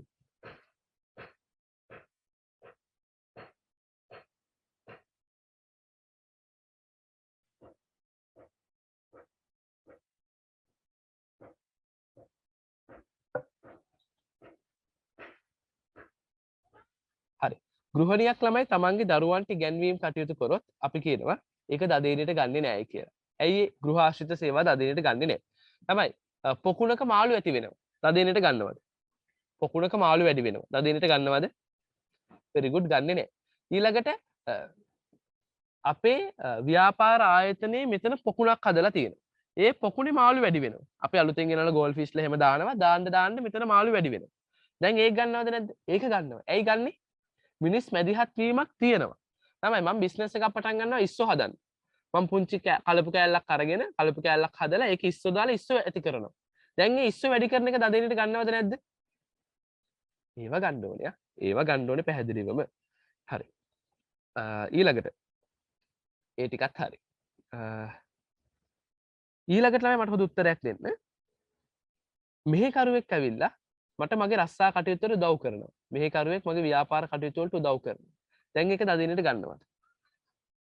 මෙහෙකරුවෙක් හැබැයි යා ලාභ වැටුපක් අපේක්ෂාවෙන් ඉන්නේ. වැටුපක් අපේක්ෂාවෙන් ඇවිල්ලා අපේ ගෙදර ළමයි බලා ගන්නවා. එයාව ගන්නවද නැද්ද? very good ගන්නවා. ඊළඟට ඔබ හොඳ උත්තරයක් දෙන්න. ඔබේ ගෙදරින් ඔබට නේවාසික සේවයක් සපයනවා. දැන් ගෙදර ඔබට ඉන්න අවස්ථාව සලසලා දෙතන. මේ ගේ ගත්තොත් තමයි පේන්නේ නැහැ ඔයගලන්ට. අපි තුමු ගයක් තියෙනවයි කියලා. මේ ගෙදරින් ඔබට නේවාසික සේවය සපයනවා. දදිනට ගන්නවද නැද්ද? ඔබේ ගෙදර කාගේවත් ගයක් නෙමෙයි ඔබේ ගෙදර. තමයි ඒක ගන්න වෙනවා. ඇයි ගන්න වෙන්නේ? ඔබේ ගෙදරින් ඔබට මේ නේවාසික සේවය සැපේනවනේ. එතකොට ඔබ මේ නේවාසික සේවය සපේ ගන්නේ නැතුව වෙන කාට හරි ගේ කුලියට දුන්නා නම් ඔබට ආදායමක් උපයන්න තිබ්බද නැද්ද? ඔබ මේ ගෙදර සේවය ලබා ගන්න නැතුව මේ ගෙදර දැන් සේවය කියන්නේ ඔබට මේ ගෙදර ඉන්න හම්බෙන එකම සේවයක් නේ. ඔබේ ගෙදර ඔබට ලබා දෙන්න ඕනේ නේවාසික සේවයක්. ඒ සේවය ගන්න නැතුව ළමයි ඔකොල්ලෝ මේ එහෙම සේවයක් ගන්න නැතුව ඔකොල්ලෝ මේක කුලියට දුන්නා ඔකොල්ලන්ට ලොකු ආදායමක් උපයන්න තිබ්බා. හැබැයි ඔකොල්ලෝ කුලියට දෙන්නේ නැතුව ඔකොල්ලෝ මේ ගෙදර ඉන්න නිසා මේ ගෙදරින් ඔබට සේවයක් සැපේනවා. ඒක දදිනට ගන්න ඕනේ. ඊළඟට රත්තරන් මිල ඉහළ යාම. දැන් මේ දවස්වල රත්තරන් එන්න ගණන් යනවා. රත්තරන් වල ගාන දවසින් දවස වැඩි වෙන එක අපි දදිනට ගන්නවද? යන්නේ ළමයි. භාණ්ඩ වල මිල ගණන් වෙනස් වුණායි කියලා එක දදිනට ගන්නෑ. දදිනට ගන්න නම් අලුතෙන් භාණ්ඩයක් ඉපදෙන්න ඕන. ඉපදුනොත් විතරයි ගන්න. ළමයි මේ ස්වේච්ඡා සංවිධානයක් අපිට මොකක් හරි ගමේ ඉන්න තරුණ සමිතිය කට්ටිය ළමයි ශ්‍රම දානකින් පාරක් කපනවා. දදිනට ගන්නවද? ගන්නවා. ඇයි ළමයි ගන්නවයි කියන්නේ? දලදේශ නිෂ්පාදනයට ගන්න ඕනේ ළමයි අලුතෙන් පාරක් කැපුණානේ. නිෂ්පාදනයක් බිහි වුණා. නිෂ්පාදනයක් බිහි වුණා නම් අනිවාර්යයෙන්ම ගන්න ඕනේ. හරි.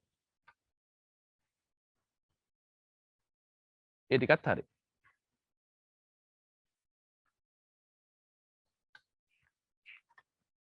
ඊළඟට අපි එනවා ඊළඟ කොටසට. මේ වෙනකන් දෙන ප්‍රශ්න දෙනවා නම් අහන්න පුළුවන් ආ. chat එකේ දාන්න ඕන ප්‍රශ්නයක්.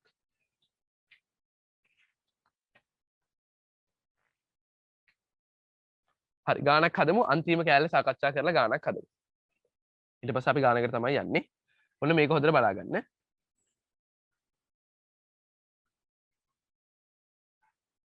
හරි. මට හොඳ උත්තරයක් ඕනේ ළමයි ඉස්සෙල්ලාම.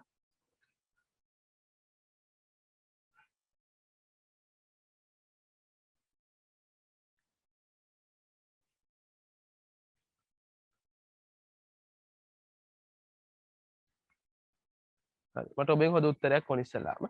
හරි. දැන් අපි කිව්වා අපිට හම්බෙන ඔබට මේ පේනව නේද ළමයි බෝඩ් එක? බෝඩ් එක කියන්නේ ඔයගොල්ලන්ට පේනව නේද මේ මම ලියන්න යන තැන පේනව නේද?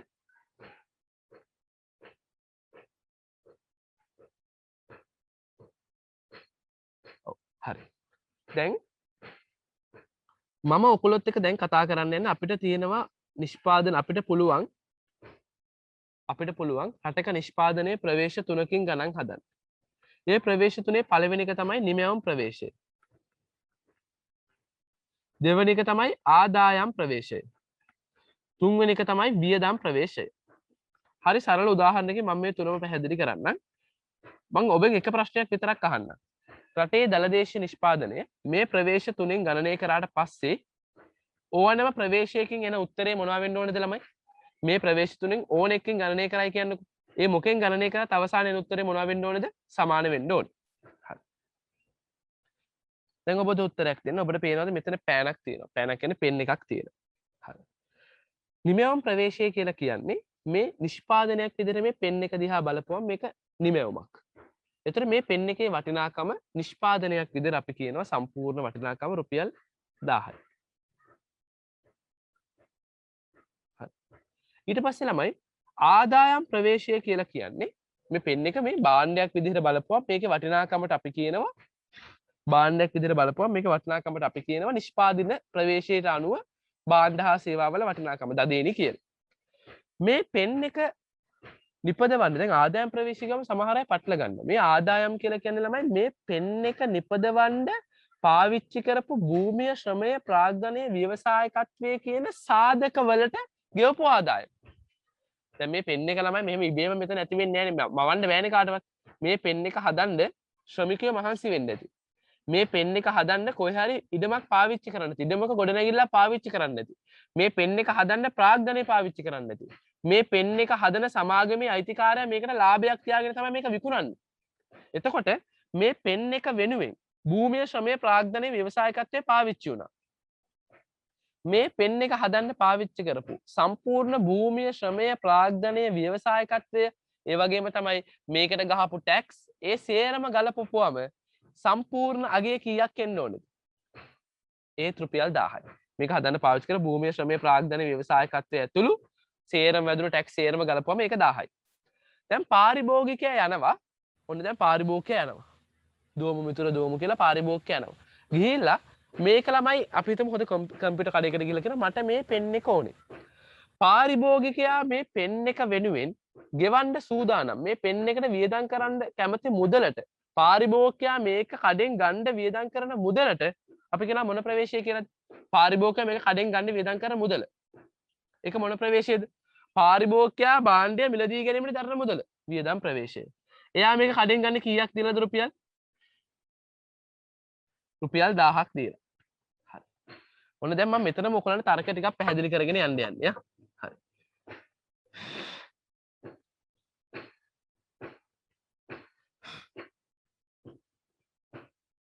හරි. මම තව තර්ක ටිකක් ඔයගොල්ලන්ට මෙතනම පැහැදිලි කරන්න යන්නේ. දැන් පාරිභෝගිකයා මෙතනට මේ භාණ්ඩය මිලදී ගන්න යද්දී වියදම් ඒ කියන්නේ පාරිභෝගිකයා මේ භාණ්ඩේ ගන්න රුපියල් 1000ක් වියදම් කරනවනේ.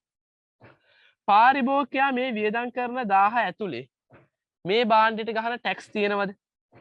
එයා මේ භාණ්ඩේ ගන්න රුපියල් 1000ක් වියදම් කරන එතකොට ටැක්ස් එකත් එක්කද? ඔව් ටැක්ස් එකත් එක්ක. ප්‍රවාහන ගාස්තුත් එක්කද? ඔව් හොඳට මතක තියාගන්න. ඔබට වියදම් ප්‍රවේශي උත්තර එන්නේ සේරම ගැලපුණාට පස්සේ. ඒ කියන්නේ කඩේ තියෙන මිල. මේ ආයෙ මේකට මුකුත් ගෙවන්න නැහැ. මේකට නිෂ්පාදකයාගේ ලාභත් එකතු වෙලා තියෙන්නේ පාරිභෝගිකයා බදුත් එක්ක සේරමත් එක්ක තමයි මේක 1000. එහෙනම් වියදම් ප්‍රවේශයට ඔබට උත්තරේ එන්නේ වෙළඳපොලේ හරි මිල. වෙළඳපොළ මිල. හරි. මේ ආදායම් ප්‍රවේශයේ නිකන් ආදායම් ප්‍රවේශයෙන් අපි ගත්තොත් භූමිය ශ්‍රමය ප්‍රාග්ධනය ව්‍යවසායකත්වයේ කියන සාධක 4 එකතු කරොත් ඒ 4 විතරක් රුපියල් 1000ක් වෙනවද? මේ පෙන් එක හදන්න ගිය භූමියට ගිය බදු කුලියයි ශ්‍රමයට ගිය වැටුපයි ප්‍රාග්ධනයට ගිය පොලියයි ඒ වගේම ව්‍යවසායකත්වයට ගිය ලාභයයි. ඒ 4 විතරක් එකතු කරොත් ඒ 4 විතරක් ළමයි අපි කියනවා ඒ 4 විතරක් ප්‍රාග්ධනය වෙනවද? සෝරි ඒ 4 විතරක් ආදායම් ප්‍රවේශයෙන් 1000ක් වෙනවද? නෑ. මේ 1000 හැදිලා තියෙන්නේ අර ශ්‍රම වැටුප් බදු කුලී පොලි ලාභ සහ මේකට අවශ්‍ය බදු ගැලපිලා ප්‍රවාහන ගාස්තු ගැලපිලා ඒ සේරම ගැලපුණාට පස්සේ. එහෙනම් මෙතන කෙලින්ම වෙළඳපොළ මිලට උත්තරේ ආවට ඒ කියන්නේ වියදම් ප්‍රවේශයෙන් කෙලින්ම උත්තරේ වෙළඳපොළ මිලට ආවට ආදායම් ප්‍රවේශයේදී වෙළඳපොළ මිලට උත්තරේ එන්නේ නැහැ. ඕකොල්ලෝ තව ගැලපිලි කරන්න ඕනේ. මේ 1000 ගන්න බෑ කෙලින්ම. ඒකට තව ගැලපිලි කරන්න ඕනේ. දැන් මේ භාණ්ඩ නිෂ්පාදනය කරන කෙනා මෙන්න මේක නිපදවලා තියෙන්නේ. දැන් මේක නිපදෙව්වයි කියලා තමයි මේක ඇතුලේ බදු අරවා මේවා තියෙනවද?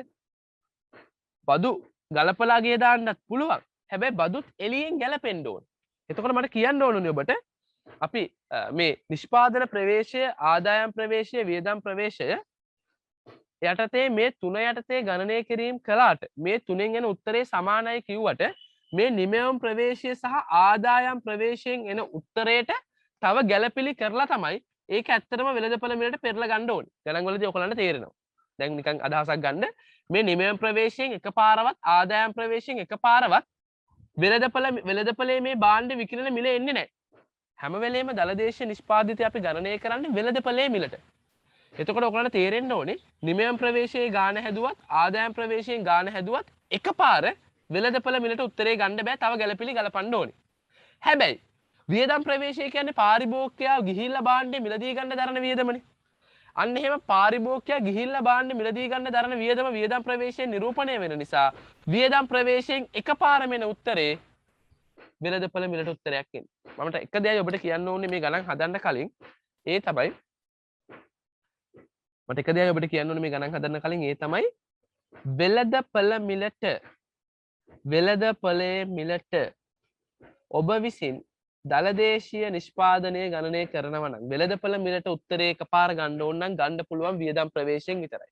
ඔබ වියදම් ප්‍රවේශයේ ගාන දිගටම පහළට හදන් ආපුවම ඒ උත්තරේ කෙලින් වෙන්නේ වෙළඳපොළ මිලට. හැබැයි ඔබ ගාන හදන්න යන නිෂ්පාදන ප්‍රවේශයෙන් හෝ ආදායම් ප්‍රවේශයෙන් නම් එතනදී කෙලින්ම උත්තරේ වෙළඳපොළ මිලට එන්නේ නැහැ. ඔබට උත්තරේ එන්නේ මූලික මිල කියලා සංකල්පයකට. ඔබ ඊට පස්සේ ගැළපිලි කරලා ඒ නිෂ්පාදන ප්‍රවේශය සහ ආදායම් ප්‍රවේශයේදී මූලික මිලට එන උත්තරයට ගැළපිලි කරලා වෙළඳපොළ මිලට හරව ගන්න ඕනේ. හැබැයි වියදම් ප්‍රවේශයේ ගාන හැදුවොත් කෙලින්ම ඔබට වෙළඳපොළ මිලට තමයි උත්තරේ එන්නේ. දැන් ඔහොම කිව්වට නොතේරුණාට මම ගානකින් පෙන්නනම් එතකොට ඉතාම හොඳින් පැහැදිලි වෙනවා. මම ඉස්සෙල්ලාම කතා කරන්න යන්නේ නිෂ්පාදන ප්‍රවේශය ගැන. හරි. ඔන්න හොඳට බලා ගන්න.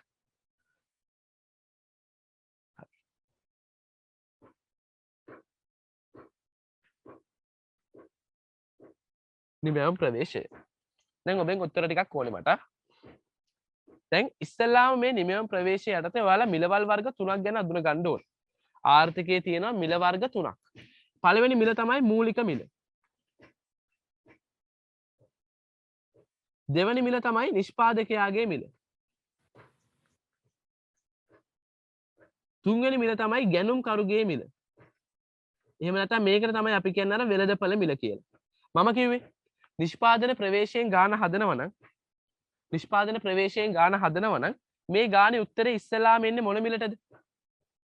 නිෂ්පාදන ප්‍රවේශයෙන් ගාන හදනවා නම් ගානේ උත්තරේ ඉස්සෙල්ලාම එන්නේ මොන මිලටද ළමයි? මෙන්න මේ කියන මූලික මිලට.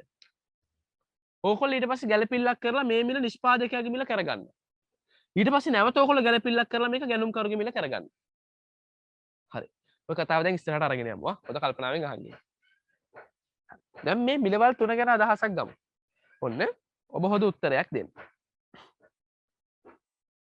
මෙන්න මෙතනින් මම මගේ යෙදෝම් ටික දානවා. මගේ නිෂ්පාදනයට අවශ්‍ය යෙදෝම් ටික මෙතනින් දැම්මා. ඒ යෙදෝම් ටික ළමයි හොඳ පරිවර්තන ක්‍රියාවලියකට ලක් වෙනවා. ඔයගොල්ලෝ හිතනවා මෙහෙම කියලා. මම මෙතනින් දානවා ළමයි මට ගවුමක් ගන්න ඕනේ. ගවුමට අවශ්‍ය රෙදි ටික, නූල් ටික, ඊට පස්සේ ගවුමට අවශ්‍ය බොත්තම් ටික. ඔය ටික මේ පැත්තෙන් ඇතුල් කරනවා. ඊට පස්සේ ගවුම කැපිලා, ගවුම මැහිලා, ගවුම අයන් වෙලා මෙන්න මෙතනින් පැක් වෙච්ච ගවුමක් බිමට වැටෙනවා. පැක් වෙච්ච ගවුමක් ඔන්න අර ඇගලුම් කර්මාන්ත ශාලාවේ සේවිකාවට එකතු වෙලා ඔන්න ගවුම මහලා, ගවුම කපලා, ගවුම බොත්තම් අල්ලලා, ගවුම අයන් කරලා, ගවුම පැක් කරලා ඔන්න ප්‍රොඩක්ෂන් එක ඉවර වුණා. දැන් මෙහෙම පැක් කරලා ඉවර වෙච්ච ගමන්ම මේ මිලට අපි කියන මේ ගවුම මිලට මොකක් කියලා කියනවද? පැක් කරලා ඉවර වෙච්ච ගමන් මේ ගවුම මිලට මොකක් කියලා කියනවද? මේ ගවුම මිලට කියනවා මූලික මිල කියලා. මූලික මිල අනුව මේ ගවුමේ ගාන අපි කියනවා රුපියල් 1500යි කියලා. දැන් මේ ගවුම ළමයි නිෂ්පාදකයා තමන්ගේ ගබඩාවට අරන් ගිහිලා තමන් ඔන්න නිෂ්පාදකයා ගබඩා කරන්න යන්නේ. ගබඩා කරද්දී මේ භාණ්ඩ වෙනුවෙන් නිෂ්පාදකයා තමන්ගේ ගබඩාවට දාගද්දී නිෂ්පාදකයාට බදු වදිනවා. දැන් ඒ අයාගේ කරගත්තනේ භාණ්ඩ. එළියට වැටිච්ච භාණ්ඩේ තමන්ගේ කරගත්තා. ඒතර නිෂ්පාදකයාට මේ වෙනුවෙන් බද්දක් ගෙවන්න වෙනවා. හැම ගවුමකටම රුපියල් 20ක බද්දක් ගෙවන්න වෙනවා. අපි මේකට කියනවා නිෂ්පාදකයාගේ බදු. ඒ වගේම රජය සමහර ලාවට හිතලා අපි නිෂ්පාදකයාට රුපියල් 5ක සහනාධාරයක් දෙමු කියලා හිතනවා. එතකොට මේ හැම ගවුමකටම නිෂ්පාදකයාගේ පැත්තෙන් මේක නිපදවන කෙනාට රුපියල් 20ක බද්දක් ගෙවන්න වෙනවා. රජයේ සපෝට් එකකට රුපියල් 5ක් අඩු කරලා 5ක සහනාධාරයකුත් දෙනවා. එහෙනම් නිෂ්පාදකයා ගෙවන ශුද්ධ බද්ද කීයද ළමයි? නිෂ්පාදකයා ගෙවන ශුද්ධ බද්ද කීයද? 20න් 5ක් ගියාම 15යි. දැන් ඔබ හොඳ උත්තරයක් දෙන්න. මූලික මිල රුපියල් 1500යි. මේ මූලික මිලට නිෂ්පාදකයාගේ මිල වෙන්න. ඒ කියන්නේ නිෂ්පාදකයා මේකට දරපු මිල වෙන්න. නිෂ්පාදකයාගේ මේකේ මිල වෙන්න නම් නිෂ්පාදකයා මේකට නිෂ්පාදකයා මත පනවපු බදු නිසා මේ මිල මොනවා වෙනවද?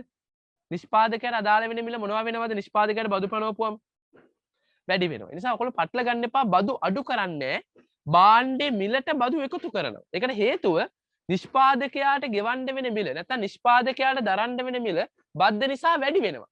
වැඩි වෙන නිසා මේකට එකතු කරනවා නිෂ්පාදකයාගේ බදු. නිෂ්පාදකයා දරන බද්ද. ඒතකොට එයා අපි හිතමු රුපියල් 20ක බද්දක් දරනවා. එයාට සහනාධාරයක් හම්බුනොත් නිෂ්පාදකයාගේ සහනාධාරය රුපියල් 5යි නම් ඒක අඩු කරනවා. දැන් උත්තරයක් එනවා 1515යි. දැන් මේ ගවුම මිල කාට අදාළ මිලද? දැන් මේ ගවුම මිල කාට අදාළ මිලද? දැන් නිෂ්පාදකයාට අදාළ මිල. එයාගේ බදු ගැලපුණාට පස්සේ අපි කියනවා මේක නිෂ්පාදකයාගේ මිල. දැන් මේ 1515 කියන්නේ නිෂ්පාදකයාගේ මිල. දැන් මේ ගවුම තියෙන්නේ කොහෙද? දැන් මේ ගවුම තියෙන්නේ කොහෙද? නිෂ්පාදකයාගේ ගබඩාවේ තියෙන්නේ. නිෂ්පාදකයා සේරම සල්ලි වියදම් කරලා දැන් තියෙනවා. ළමයි පාරිභෝගිකයෙක් කෙනවා මේක දැන් මිලදී ගන්න. දැන් පාරිභෝගිකයා මේක මිලදී ගන්න එද්දි පාරිභෝගිකයාට නිෂ්පාදකයා මේක නිකන් දෙන්නේ නැහනේ. පාරිභෝගිකයාට නිෂ්පාදකයා මේක වෙනුවෙන් මොකක් තියාගන්නවද? මේක විකුණන අතරමැදියා ළමයි අනිවාර්යෙන් මේකට මොකක් තියාගන්නවද? අබයක් තියාගන්න. උදාහරණයක් ළමයි දැන් Huawei කම්පැනි ෆෝන් එක හැදුවට පස්සේ ඒක සිංගර් එකට දුන්නාම සිංගර් එකේ ලාභයක් තියාගන්නවා. අපි කියනවා මේකට ලාභාන්තිකය. නැත්තම් වෙළදාන්තිකය. මේක විකුණද්දි ලාභයක් තියාගන්නවා. ඒ ලාභේ කවුද ගෙවන්න ඕනේ? ඒ ලාභේ කවුද ගෙවන්න ඕනේ? දැන් Huawei සමාගම සිංගර් එකට ළමයි ෆෝන් එක දෙනවා රුපියල් 15000ට. හැබැයි සිංගර් එක කවදාකවත් 15000ට ඔයගලන්ට ඒක දෙන්නේ නැහැ. සිංගර් එක ලාභේ තියාගන්නවා තව 500ක්. 15500ක්. දැන් මේ 500 ගෙවන්න ඕනේ කවුද? පාරිභෝගිකයා. එහෙනම් පාරිභෝගිකයා සත්‍ය වශයෙන් මේකට ගෙවන මිල බලන්න නම් මේකේ නිෂ්පාදකයා තියාගන්න ලාභාන්තිකය වෙළදාන්තිකය මේකට එකතු කරන්න ඕනේ. අපි කියමු රුපියල් 200යි කියලා. ළමයි මේක පාරිභෝගිකයාට ගෙනල්ලා දෙන්න ප්‍රවාහන පිරිවැයක් යනවා. ඒක මොකද කරන්න ඕනේ භාණ්ඩ මිලට? දැන් මේගොල්ලෝ භාණ්ඩ මිල කියන්නේ මේක ඩෙලිවර් කරන ගාස්තුවත් එක්කනේ. එහෙනම් ප්‍රවාහන ගාස්තුවත් මොකද කරන්න ඕනේ? එකතු කරන්න ඕනේ. ළමයි මේ භාණ්ඩ මිලදී ගදී ටැක්ස් එකක් ගහනවා. පාරිභෝගිකයා මත බද්දක් පනවනවා. ඒක මොකද කරන්න ඕනේ? පාරිභෝගිකයා මත පනවන බදු ඒක very good එකතු කරන්න ඕනේ. එහෙනම් මේකට එකතු කරනවා පාරිභෝගිකයා මත පනවන බදු. තව සමහර වෙලාවට ගාන තිබ්බොත් ආනයන බදු කියලා. ඒකත් මොනව කරන්න ඕනේද? ඒකත් එකතු කරන්න ඕනේ. මම මෙතනට දානවා ප්‍රවාහන ගාස්තු 100යි. පාරිභෝගිකයා මත පනවන බදු 50යි. තමයි යම් හේකින් මේක විකුණද්දි පාරිභෝගිකයට සහනාධාරයක් හම්බෙනවනේ. මේක විකුණද්දි පාරිභෝගිකයට සහනාධාරයක් හම්බුනොත් ඒක මොනව කරන්න ඕනේද?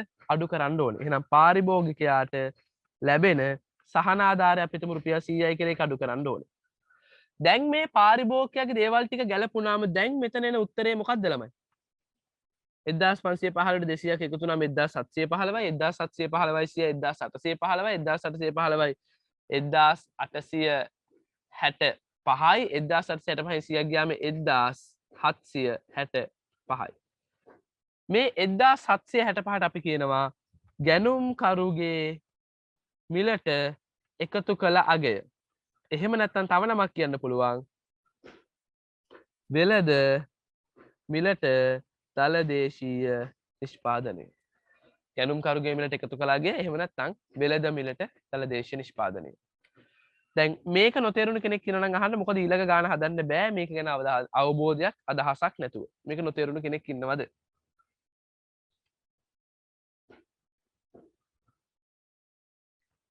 හරි තේරුණා සර්. එහෙනම් මෙන්න ඔබේ වාරේ ඔන්න මම ගාන දානවා.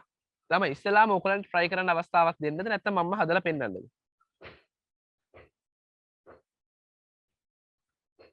ඔයගලන්ට උත්සාහ කරන්න අවස්ථාවක් දෙන්නද මම හදන්නද? හරි උත්සාහ කරන්න අවස්ථාවක් ඕනේ නම් දෙන්නම්කෝ ලොක්කා.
ගොඩකින් ළමයි මේක නෙවෙයි මට අවශ්‍ය පේපරේ නෙමෙයි මේ දීලා තියෙන්නේ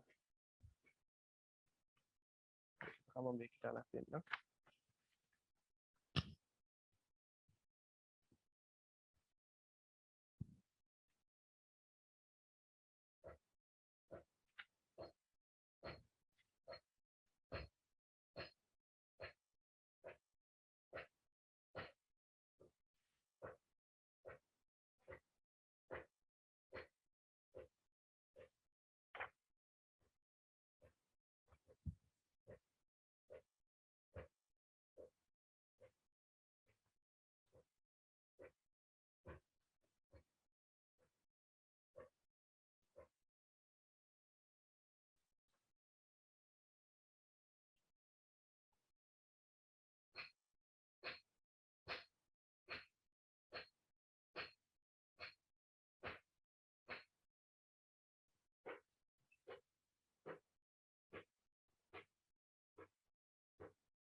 හරි පේනව නේද ළමයි ගාන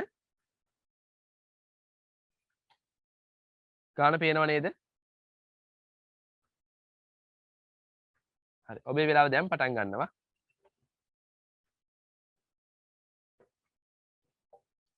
දැම්ම හදන්න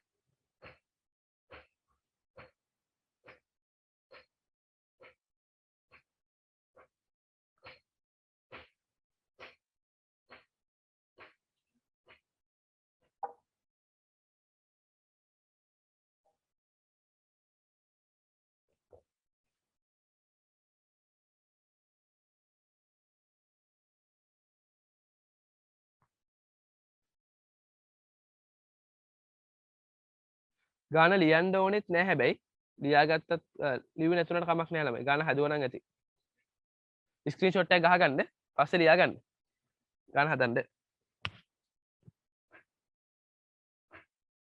මම අනිත් ගාන අරන් එන්නම් ඉක්මනට ඔයගොල්ලෝ ගාන හදන්න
ළමයි හරිනම් ඉවර නම් හරි කියලා දාන්න හරිනම් ඉවර නම් හරි කියලා දාන්න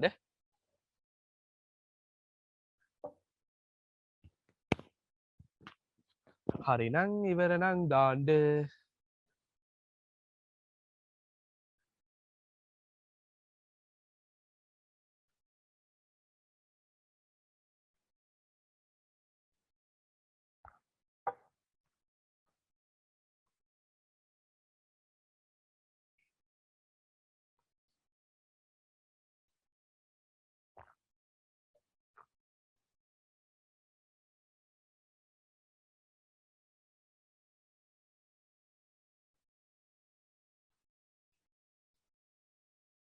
හරි බලමු ඉස්සලාම අපෙන් අහලා තියෙන ප්‍රශ්නේ තමයි ළමයි මූලික මිලට සමස්ත එකතු කළාගේ මිතුර කෝ පෑන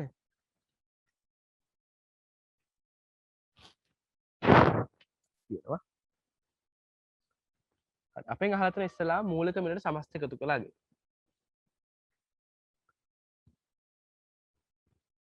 දැන් ළමයි අපි මූලික මිලට සමස්ත එකතු කළාගේ ගද්දි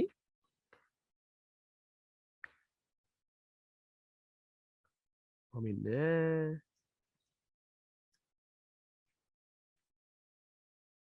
උත්තර දැම්මයි කෙනෙක් අපි බලමු හරිද කියලා.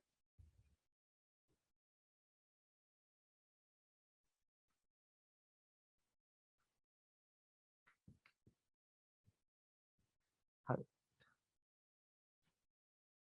අපේ මූලික මිලට සමස්ත එකතු කළාගේ ගද්දි ළමයි ඔයාලට පේනවද මේ කෘෂිකාර්මික අංශය කටයුතු සේවා කටයුතු කාර්මික කටයුතු.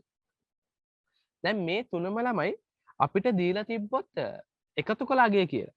මෙන්න මෙහෙම එකතු කළාගේ කියලා දීලා තිබ්බොත් අපිට කිසිම ප්‍රශ්නයක් නැහැ. මේ තුනේම එකතු කළාගයන් දීලා තිබ්බොත් අපිට කිසිම ප්‍රශ්නයක් නැහැ. උඩ එන්නා මේක ලියවෙන්නේ බැටරිය බහලත් දැන්.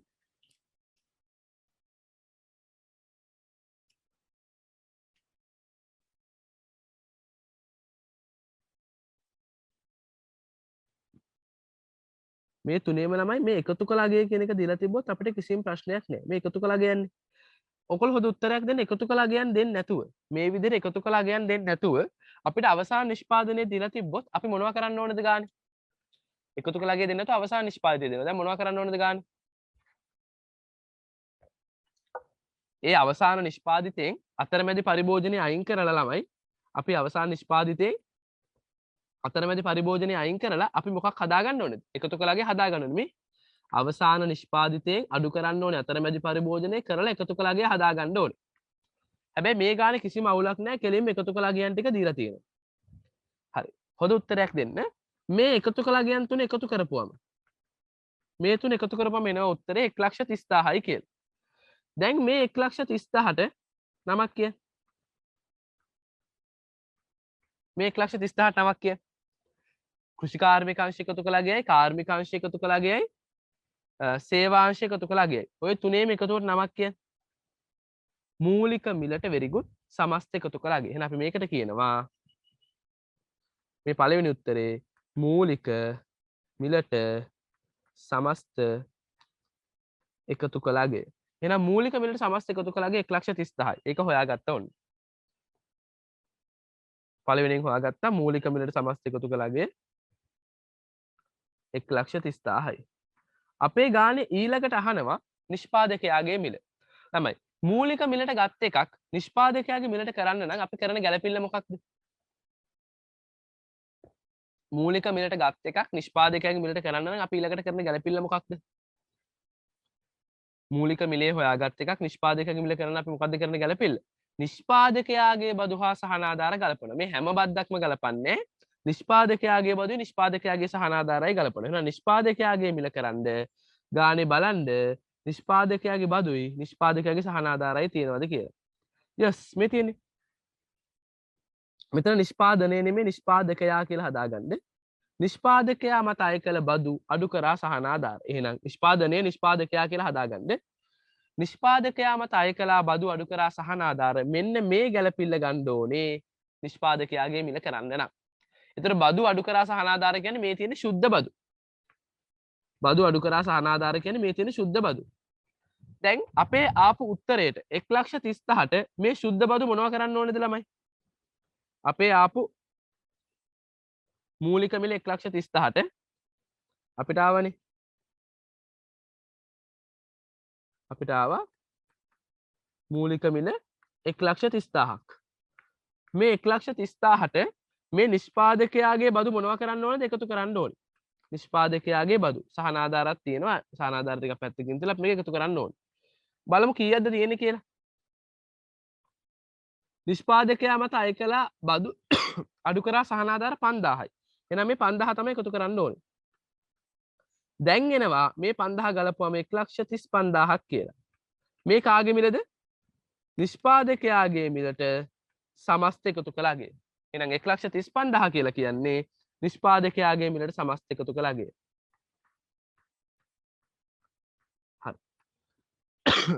මේක වෙළඳපළ මිල කරන්න. එහෙම නැත්නම් පාරිභෝගිකයාගේ මිල කරන්න. මොකද කරන්න ඕන? මේක වෙළඳපළ මිල කරන්න. එහෙම නැත්නම් පාරිභෝගිකයාගේ මිල කරන්න මොකද කරන්න ඕන? මේකට එකතු කරන්න ඕනේ. මේක වෙළඳපළ මිල එහෙම නැත්නම් පාරිභෝගිකයාගේ මිල කරන්න නම් ළමයි මේකට එකතු කරන්න ඕනේ පාරිභෝගිකයා සම්බන්ධ ගැළපෙළි. ඒ කියන්නේ මෙතන තියෙන පාරිභෝගිකයාගේ බදු සහන ආධාරයි ප්‍රවාහන ගාස්තුයි වෙළඳ ආන්තිකයයි ගැලපුවනම් හරි.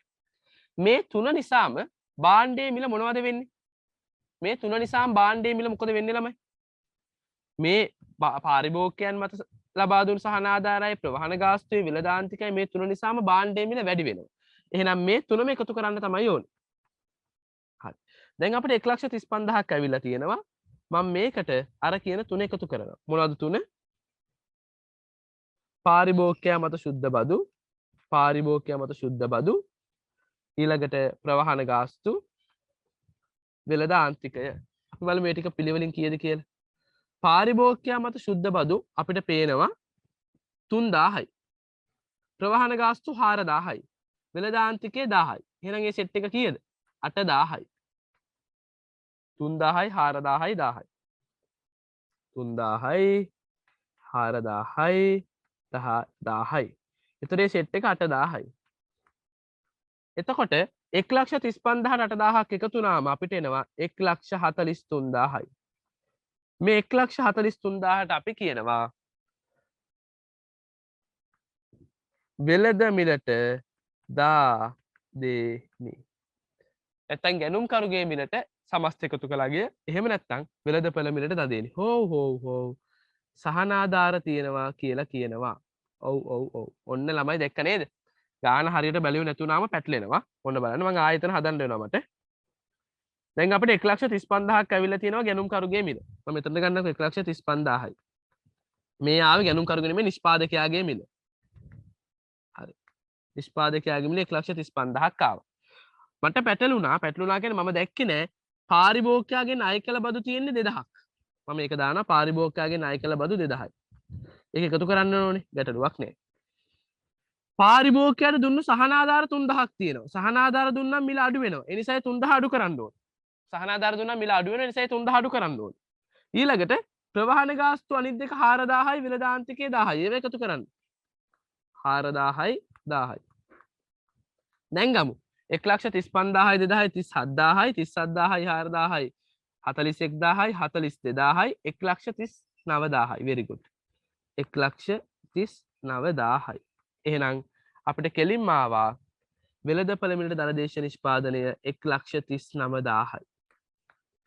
1,39,000යි. ඊට පස්සේ අපෙන් අහනවා දල ජාතික ආදායම.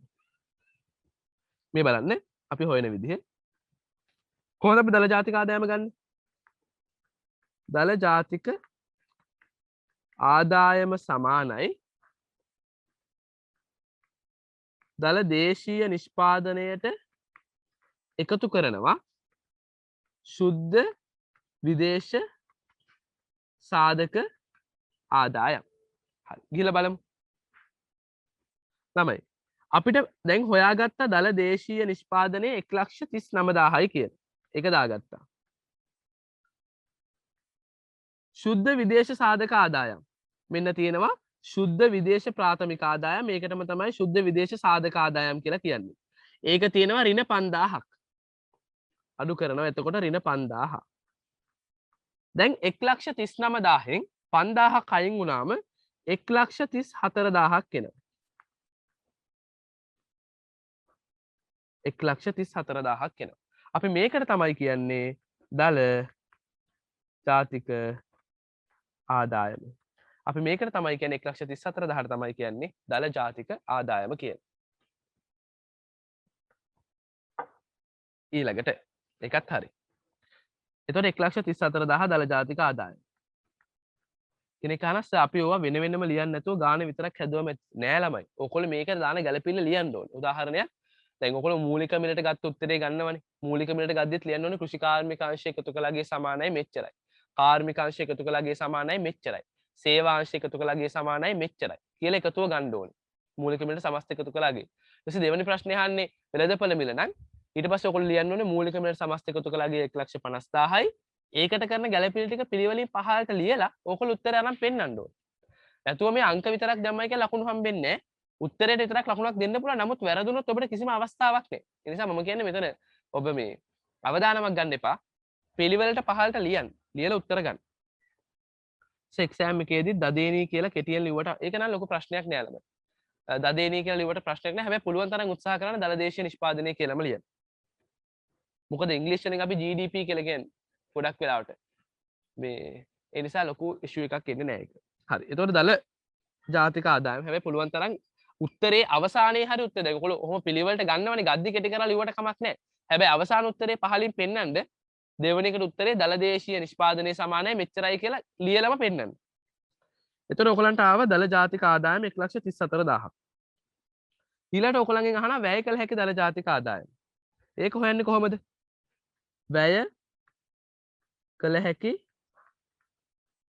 දල ජාතික ආදායම සමානයි දල ජාතික ආදායමට එකතු කරනවා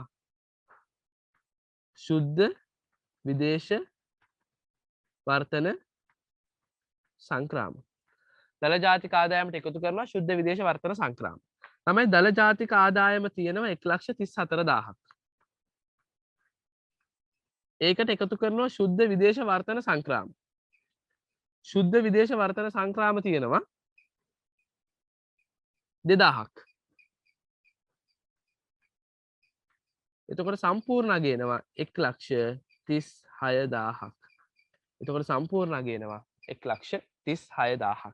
එතකොට ඒක තමයි වැය කළ හැකි දල ජාතික ආදායම. කවුරු හරි මේක පිළිවෙලට හදපු කෙනෙක් ඉන්නවා නම් දැම්ම මේක දාන්න ළමයි ගෲප් එකට මේක පිළිවෙලට හදපු කෙනෙක් ඉන්නවා නම් දැම්ම මේක ගෲප් එකට දාන්න උත්තරේ අනිවාර්යෙන් දාන්න කවුරු හරියා. සර් නිෂ්පාදිතය කියන්නේ නිෂ්පාදනය කියන්නේ දෙකම එකයිද? ඔව් මෙහෙමයි. ඇත්තට මේක පොඩි වෙනසක් තියෙනවා. නමුත් ළමයි අපි මෙතනදී දැන් ඔය ඔතන වෙනස එන්නේ නිෂ්පාදිතේ මත බදු නිෂ්පාදනයේ මත බදු කියද්දි තමයි ඔතන පොඩි වෙනසක් එන්නේ. බදු හැර අපි දලදේශීය නිෂ්පාදිතය දලදේශීය නිෂ්පාදනය කිව්වට ලොකු ගැටලුවක් නෑ. හැබැයි හරි වචනේ දදේනි දලදේශීය නිෂ්පාදනය කියලා තමයි සාමාන්‍යයෙන් අපි කියන්නේ. නිෂ්පාදිතේ ගත්තත් ගැටලුවක් නැහැ. අර හොඳටම මතක තියාගන්න ඕන කාරණාව බදු වලදී නම් ඔය නිෂ්පාදිතය නිෂ්පාදනයේක පොඩි පැටලැවිල්ලක් තියෙනවා. ඒ නිසා අර අපි ඒක ඉගෙන ගන්න ආදායම් ප්‍රවේශයේදී ආදායම් ප්‍රවේශය අපි බදු වර්ගීකරණය කරනවානේ. නිෂ්පාදනයේ මත බදු කොටස් දෙකයි නිෂ්පාදිතයේ මත බදු සහ නිෂ්පාදනයේ මත වෙනත් බදු කියලා. එතනදී අපි ඒක ගැඹුරින් ඉගෙන ගමු. මේ දදේනී කියද්දි දලදේශීය නිෂ්පාදිතය දලදේශීය නිෂ්පාදනය එහෙම ලොකු ගැටලුවක් නෑ. සර් වර්තන සංක්‍රාම ටිකක් පැහැදිලි කරන්න. හරි.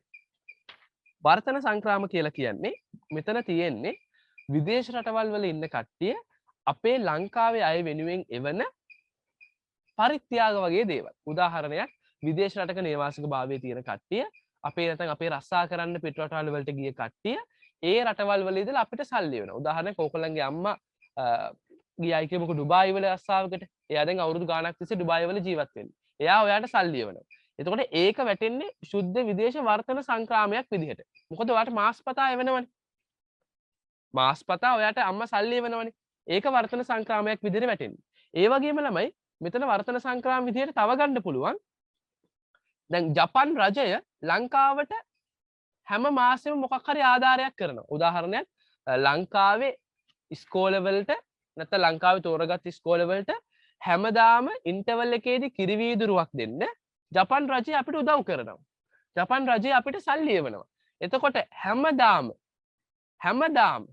නිතර නිරන්තරයෙන්ම ඒ නිරන්තරයෙන්ම යම්කිසි භාණ්ඩයක් හරි සේවයක් හරි සපයන්න අපිට උදව්වක් හම්බ වෙනවා. ඒකයි කියන්නේ වර්තන කියලා. නැවත සිද්ධ වෙන එකක්. අන්න එහෙම දෙයකට අපිට පිට රටින් සල්ලි හම්බ වෙනවා නම් ඒව තමයි ඔය වර්තන සංක්‍රාම වල තියෙන්නේ. දැන් උදාහරණ මෙහෙම හිතන්නකෝ. එංගලන්තෙන් අපේ රටේ BMI CH එක වගේ තව හෝල් එකක් හදන්න සල්ලි එවනවා. ඒක වර්තන සංක්‍රාම වල තියෙනවද?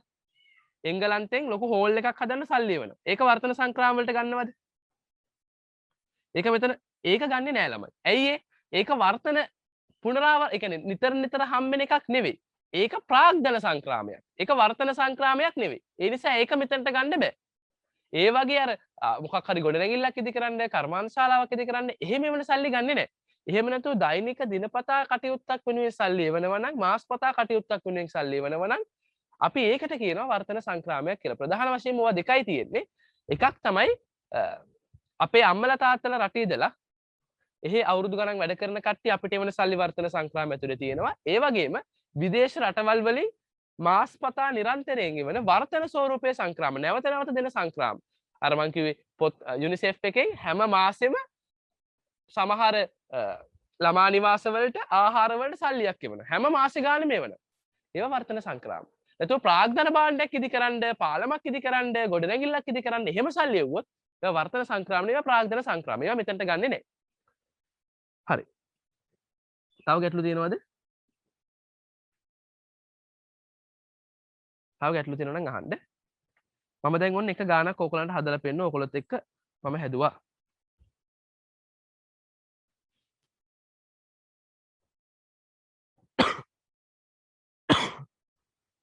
හයවෙනි ප්‍රශ්නේ තියෙනවලුනේ.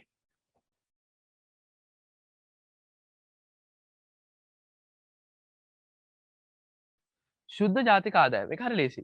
ශුද්ධ ජාතික ආදායම හොයන්නේ මේ ශුද්ධ ජාතික ආදායම හොයන්නේ ළමයි මෙන්න මෙහෙම. මම මේ හරියම හොයනකොට ඕගොල්ලන්ට පේන තැනකින් ශුද්ධ ජාතික ආදායම.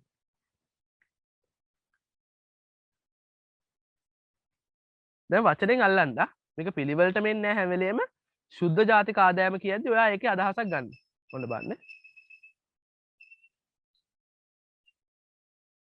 හරි මේ බලන්න.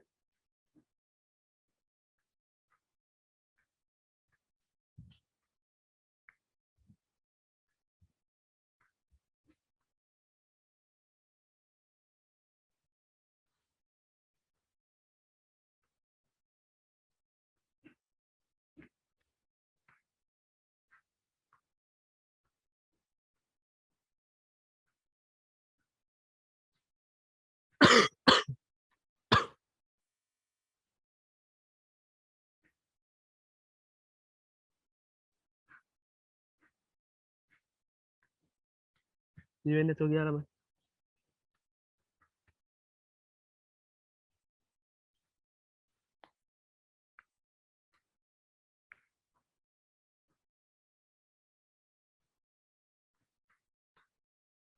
ශුද්ධ ජාතික ආදායම.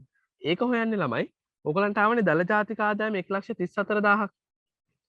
ආපුයේ දල ජාතික ආදායමෙන් අඩු කරන්න ප්‍රාග්ධන සංක්‍රාම.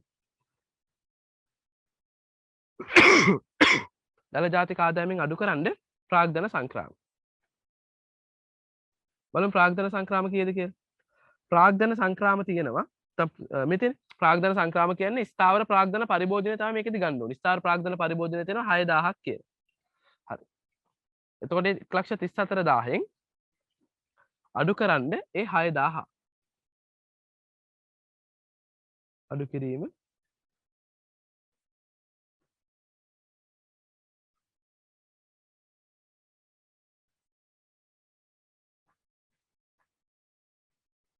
එතකොට උත්තර එනවා 1,28,000යි කියලා. එතකොට උත්තර එනවා 1,28,000යි කියලා. හරි. පැහැදිලිද ළමයි ඔතනට වෙනකන්?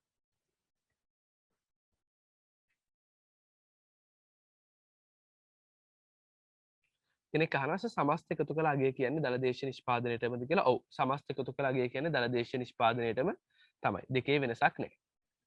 සමස්ත එකතු කළ අගය කියන්නේ දල දේශීය නිෂ්පාදනයටම තමයි. හරි. ගණන් ටික හදපු කෙනෙක් පොඩ්ඩක් ගණන් ටික දාන්න ගෲප් එකට. සේරම ටික දාන්න.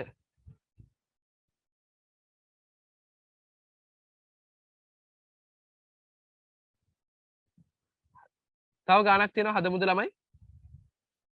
තව එක ගානක් තියෙනවා හදමුද? තව ගානක් තියෙනවා හදමුද? හරි. දැන් මේ අපේ අද දවසේ හදන අන්තිම ගාන මට පොඩ්ඩක් උදව් කරන්න මොන හරි ගැටලු තියෙනවා නම් අහන්න පුළුවන්. ආයි අපි හෙටත් හම්බෙනවා 9ට.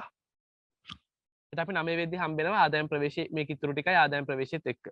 හෙටම ආදායම් ප්‍රවේශයේත් ඉවර කරන ආදායම් ප්‍රවේශය කෙටි. මොන හරි ගැටලු තියෙනවා නම් අහන්න ඒ ගාන හදන්න කලින්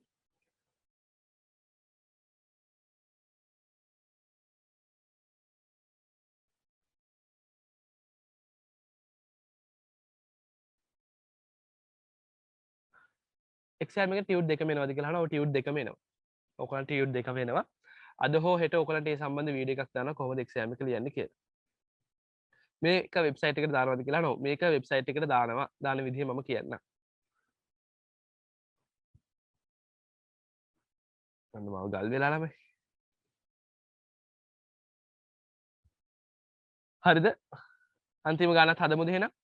අද කරපු ඒවල අපහැදිලි තැනක් තියෙනවද ළමයි ඔයගොල්ලන්ට මේ විදිය හොඳයිද නැත්නම් පන්ති කාමරය ඇතුළේම හොඳයිද මොකද ඔයගොල්ලෝ කියන්නේ?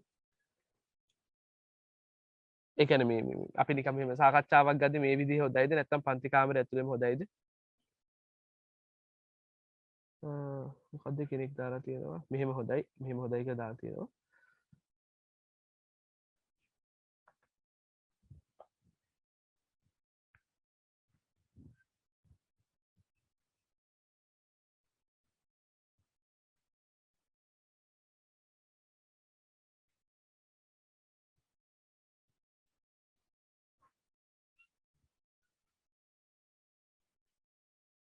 මෙහෙම කරගෙන යමු ඔහොම හොඳයි කියලා දාලා තියෙනවා. මේ ප්‍රශ්න දෙනවා නම් අහන්න මට මිස් වෙනවා සමහර ඒවා.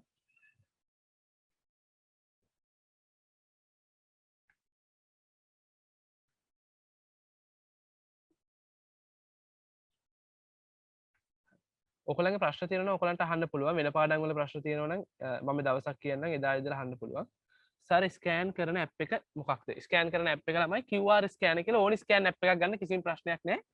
මේ විභාගේ නෙමෙයි මම මේ කියන්නේ. ඔයගොල්ලන්ට හම්බෙන ටියුට් එක ස්කෑන් කරන ඇප් එක ඔයගොල්ලෝ කැමති ඇප් එකක් ගන්න කිසිම ප්‍රශ්නයක් නැහැ. QR කියලා ගහපුවම QR ස්කෑන් ඇප් පෙරට එනවා. කැමති එකක් ගන්න. විභාගේ ලියන ඇප් එක තමයි ටයිම් ස්ටෑම්ප්. ඒක මම එවන්නම් ආ. සර් ලියන ප්‍රශ්න වලට උත්තර ලියන්න කියලා දෙන්න. සර් WhatsApp message එකක් දැම්ම තාම බලලා නැහැ. ආයෙ පොඩ්ඩක් මෙන්ෂන් කරන්න මම බලන්න. සර් දැන් හදපු ගානේ 3 වෙනි එක ආයෙත් කියන්නකො මට ඒ උත්තරේ නෙවෙයි ආවේ. හරි කොහොමද?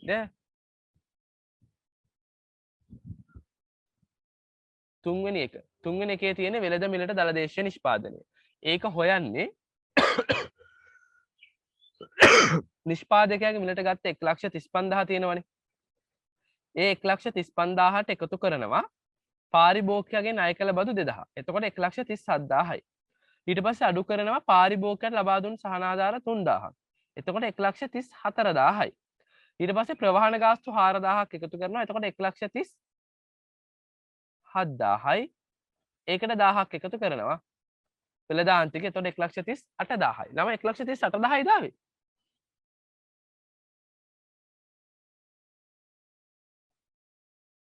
1,38,000ද? මම යහන්නේ මේ මේ වෙළඳ මිලට දලදේශීය නිෂ්පාදනය. වෙළඳ මිලට දදේනි. වෙළඳ මිලට දදේනි. අපිට ආවා 1,35,000ක්.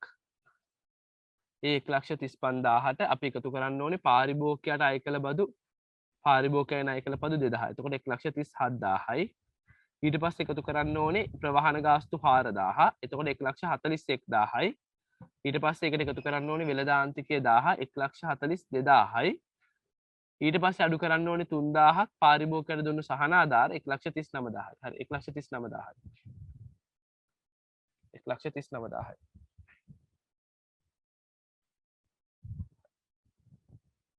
ප්‍රශ්න තියෙනවා නම් අහන්න.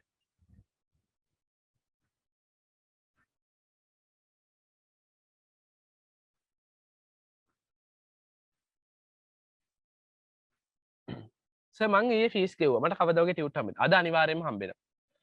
සර් වෙළඳ මට පැහැදිලි නෑ. වෙළඳ ආර්ථික නෑ. එයා අහන ප්‍රශ්නේ මට පැහැදිලි නෑ. පැහැදිලි ප්‍රශ්න අහන්න. එතකොට උත්තරේ දෙන්න.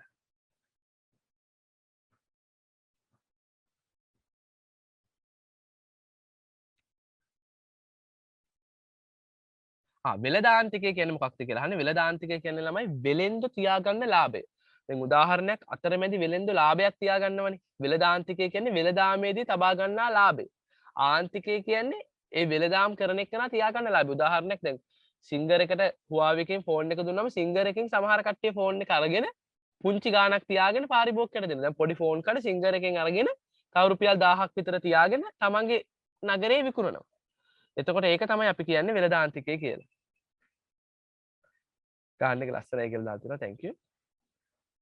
අපිට ලියන්න තියෙන ප්‍රශ්න වලට උත්තර ලියන්න කියලා දෙන්න පුළුවන්. හෙට මම ඒක ගැන කියලා දෙනවා කොහොමද ලියන්නේ කියලා. ගොඩක් වෙලාවට ජාති ගිණුම් කරන්නේ ලියන්න එන්නේ එකම එක ප්‍රශ්නය. ගොඩක් වෙලාවට ගානක් හදන්න තමයි එන්නේ. ඔයගොල්ලෝ පාස් පේපර්ස් තුනක් තරම් බලන්න අන්තිම කාලේ ආපුවා ලකුණු 4ක හෝ 8ක ගානක් තමයි එන්නේ. අද මේ වීඩියෝ එක දානවද කියලා අහලා තියෙනවා. ඔව් දාමු. නෑ ඉවරද ක්ලාස් එක කියලා හදලා නෑ. තව එක ගානක් හදමු. තව එක ගානක් තියෙනවා. හදමුද ළමයි එහෙනම්? හරි. කෙනෙක් අහනවා ද්විගණන දෝෂය කියන්නේ මොකක්ද කියලා. ද්විගණන දෝෂය කියලා කියන්නේ සමහර වෙලාවට එකම අගය දෙවරක් තුන්වරක් කවුන්ට් වෙන්න පුළුවන්. ඔයගලන්ට මතකද ළමයි? ද්විගණනය කියන්නේ දෙපාරක් කවුන්ට් වෙන එක. හරි. එතකොට මම පොඩ්ඩක් එක පැහැදිලි කරන්නම්. ඔහොම ඉන්න මැසේජ් දාන්න බෑ. එතකොට මම මැසේජ් මගේ ඇරෙනවා. ඔහොම ඉන්න. ඊට පස්සේ මැසේජ් දාන්න කියලා දුන්නාට පස්සේ ද්විගණනය කියලා කියන්නේ දැන් මම කිව්වේ දොඩම් ගෙඩි ටිකෙන් දොඩම් යුෂ හදනවා. දොඩම් යුෂ හදලා දොඩම් යුෂ වලින් ජෑම් හදනවා. ජෑම් හදලා ජෑම් වලින් ජෑම් හදලා ඒ ජෑම් වලින් ළමයි අපි පුඩින් එකක් හදනවා. එතකොට මම රටේ නිෂ්පාදනයේ විදිහට පුඩින් එක ගත්තම පුඩින් එක රුපියල් 650යිනේ. මම ඒ පුඩින් එකත් ගන්නවා. ඊට පස්සේ මම මේ ජෑම් එකත් රටේ නිෂ්පාදනයේ විදිහට ගන්නවා. 450යි 650යි දෙකම ගන්නවා. එතකොට අර ජෑම් එකේ අගය කී වතාවක් කවුන්ට් වෙලාද? මම ජෑම් එකේ අගය වෙනම 450ක් ගන්නවා. ආය රටේ නිෂ්පාදනයේ විදිහට පුඩින් එකේ රුපියල් 650ක් ගන්නවා. ඒ දෙකම රටේ අවසාන නිෂ්පාදිතයේ විදිහට ගත්තොත් ළමයි කී වතාවක් කවුන්ට් වෙලාද? ඒ එකම ජෑම් එක විදිහට කවුන්ට් වෙලා පුඩින් එක විදිහට කවුන්ට් වෙලා දෙපාරක් කවුන්ට් වෙලා. ඇයි දැන් පුඩින් එක විදිහට කොහොමද ජෑම් එක අයිති වෙන්නේ? තමයි පුඩිම 650 ඇතුලේ 450ක ජෑම් එක තියෙනවා. 650 පුඩිම ඇතුලේ 450ක ජෑම් එක තියෙනවා. ඒතකොට 650ක පුඩිම ඇතුලේ 450ක ජෑම් එක තියෙනවයි කියලා කියන්නේ ජෑම් එක කවුන්ට් වෙලා. පුඩිම ඇතුලේදී ජෑම් එකේ අගේ ගණනය වෙලා තියෙන්නේ. ආය ජෑම් එක වෙනවත් ගත්තොත් දෙපාරක් ගණනය වෙනවා. ඒක අපි කියන්නේ ද්විගණනය කියලා. 2010 ඉඳන් ජාතික ගිණුම් වල පාස් පේපර්ස් කරන්න බෑද? බෑ. ඔයගොල්ලෝ 2016 ඉඳලා පාස් පේපර්ස් කරන්න 10 ඉඳලා කරන්න යන්න එපා. බොරුවට මගේ ඇරෙන එක විතරයි වෙන්නේ. බොරුවට ඔයගොල්ලෝ නිකන් පැටලෙන එකයි විතරයි වෙන්නේ. නිසා 2016 ඉඳලා පාස් පේපර්ස් කරපුවම හොඳටම ඇති. ප්‍රශ්න තියෙනවා නම් අහන්න පුළුවන්. ළමයි ඔයගොල්ලන්ට ජාතික ගිණුම් පාඩම ගැන හොඳ අවබෝධයක් ආවද?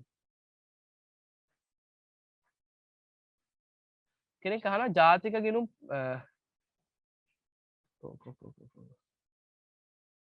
කෙනෙක් අහනවා ළමයි පුද්ගලයෙක්ට ලොතරැයියක් ඇදුනම ඒක දදේනට එන්නේ නෑ නේද? ඔව්. ඒක දදේනට එන්නේ නෑ. ඒකට හේතුව තමයි පුද්ගලයාට ලොතරැයියක් ඇදුනම ළමයි ඒ ලොතරැයියෙන් වෙන්නේ සංක්‍රාමයක්. හුවමාරුවක් විතරයි. ඒ කියන්නේ එක් පාර්ශවයක ඉඳලා ඒ අදාළ මුදල තව පාර්ශවයකට හුවමාරු වීමක් විතරයි සිද්ධ වෙන්නේ. සංක්‍රාමයක් විතරයි සිද්ධ වෙන්නේ. ඒ නිසා ඒක දලදේශීය නිෂ්පාදනයට ඇතුළත් කර ගැනීමක් වෙන්නේ නැත.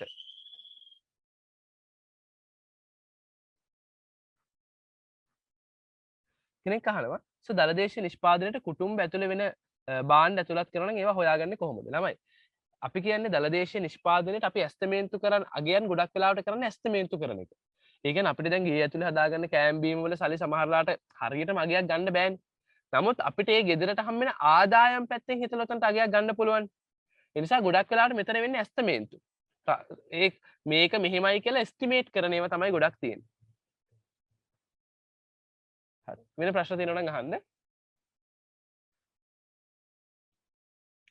සර් අරක්කු කසිප්පු වගේ විකුණන ඒවා අපි දදල දේශීය නිෂ්පාදනය ඇතුලේ තියෙනවා. නෑ මම කිව්වේ අර ළමයි දැන් අරක්කු පෙරණේවා කසිප්පු පෙරණේවා නීත්‍යානුකූල නොවන ක්‍රියාකාරකම් දදේනට ඇතුළත් වෙන්න ඕනේද නැද්ද? නීත්‍යානුකූල නොවන ඒවා දදේනට ඇතුළත් වෙන්න ඕනේද නැද්ද? දදේනට ඇතුළත් වෙන්න ඕනේ. හැබැයි ප්‍රශ්නේ ඒවා ඇතුළත් වෙනවද? ඇතුළත් වෙන්නේ නැහැ. හැබැයි පුංචි රහසක් කියන්නේ. එහෙම ඇතුළත් වෙන්නේ නැති නිසා ළමයි ඇත්තටම මේ ජාතික ගිණුම් හදද්දී යම් කොටසක් දානවා මෙන්න මේ සැගවුණු ඒවට කියලා යම් කොටසක් ඇස්ටිමේන්තු කරලා දානවා. නොදා ඉන්නේ. මෙහෙම මේ නීත්‍යානුකූල නොවන ඒවත් කරන් යනවා ඇති කියලා යම් කොටසක් එස්ටිමේට් කරලා මේක ඇතුළට දානවා. නොදා ඉන්නේ නැහැ. හැබැයි ඇත්තටම බැලුවොත් ඒවා අහු වෙන්නේ නැහැ. ඒවා ළමයි ජාතික ගිණුම් හදද්දී වැඩක් නැහැ නීත්‍යානුකූල නැද්ද කියලා. දැන් උදාහරණයක් හිතන්නකෝ ගණිකාවක් විදිහට සේවය කරන කෙනෙක් ඒකෙන් යම් නීත්‍යානුකූල නැහැ. ගණිකාවක් විදිහට සේවය කරන එක නීත්‍යානුකූල නැහැනේ. හැබැයි ගණිකාවක් විදිහට සේවය කරන කෙනෙක් ඒකෙන් රුපියල් 10000ක් හොයනවා. ඒ 10000 හොයන 10000 සමහර විට මොකක් හරි ෆෝන් එකක් මිලදී ගන්න පාවිච්චි කරනවා. එතකොට එයා මුදල උපයන ක්‍රමේ නීත්‍යානුකූලද? එයා ආදායම උපයන විදිහ නීත්‍යානුකූලද? නැහැ. හැබැයි එයා වියදම කරන එක නීත්‍යානුකූලද? ඔව්. වියදම කරන එක නීත්‍යානුකූලයි. එයා මෙහෙම හිතන්නකො තව එකක් හිතමු. ළමයි කෙනෙක් මහන්සි වෙලා රස්සාව කරලා ආදායමක් හොයනවා. නීත්‍යානුකූලද? ඔව්. එයා එකෙන් කසිප්පු බොණ්ඩ සල්ලි වේදම් කරනවා. දැන් වියදම නීත්‍යානුකූලද? නැත්නම් එයා ගණිකාවක් ළඟට සල්ලි වේදම් කරලා යනවා. දැන් නීත්‍යානුකූලද වියදම? සමහරලාට ආදායම් නීත්‍යානුකූලයි වියදම නීත්‍යානුකූල නැහැ. සමහරලාට වියදම නීත්‍යානුකූලයි ආදායම් නීත්‍යානුකූල නැහැ. ඒතර ඕක තමයි අර සැගවුණු ආර්ථික ක්‍රියාවල තියෙන ප්‍රශ්නේ. සර් confirm message එක ඉකෝන් විතරයිද තියෙන්නේ BS නැහැ. සර් මොකද කරන්න ඕනේ? කෝල් එකක් ගන්න මැනේජ්මන්ට් එකට අරගෙන කියන්න. එතකොට හරි. සර් රචනා ප්‍රශ්න ලියන විදිහ ටිකක් කියලා දෙන්න. ඔව් මම කියලා දෙනවා රචනා ප්‍රශ්න ලියන විදිහ හෙට දවසේදී කොහොමද අපි රචනා ප්‍රශ්නෙට උත්තර දෙන්නේ. ගොඩාක් වෙලාවට රචනා ප්‍රශ්නත් මේකේ අහන්නේ. මේකේ අහනවා ළමයි ගොඩක් වෙලාවට ජාතික ගිණුම් වලදී අවස්ථා 4ක් දීලා ඒ 4 නිෂ්පාදනීමට ඇතුළත් වෙනවද? දදේනට ගොඩක් වෙලාවට අහන්නේ දදේනට ඇතුළත් වෙනවද කියලා. ඔයගොල්ලන්ට කාරණා 4ක් දෙනවා දීලා අහනවා ඒවා දදේනට ඇතුළත් වේද ඇතුළත් නොවේද?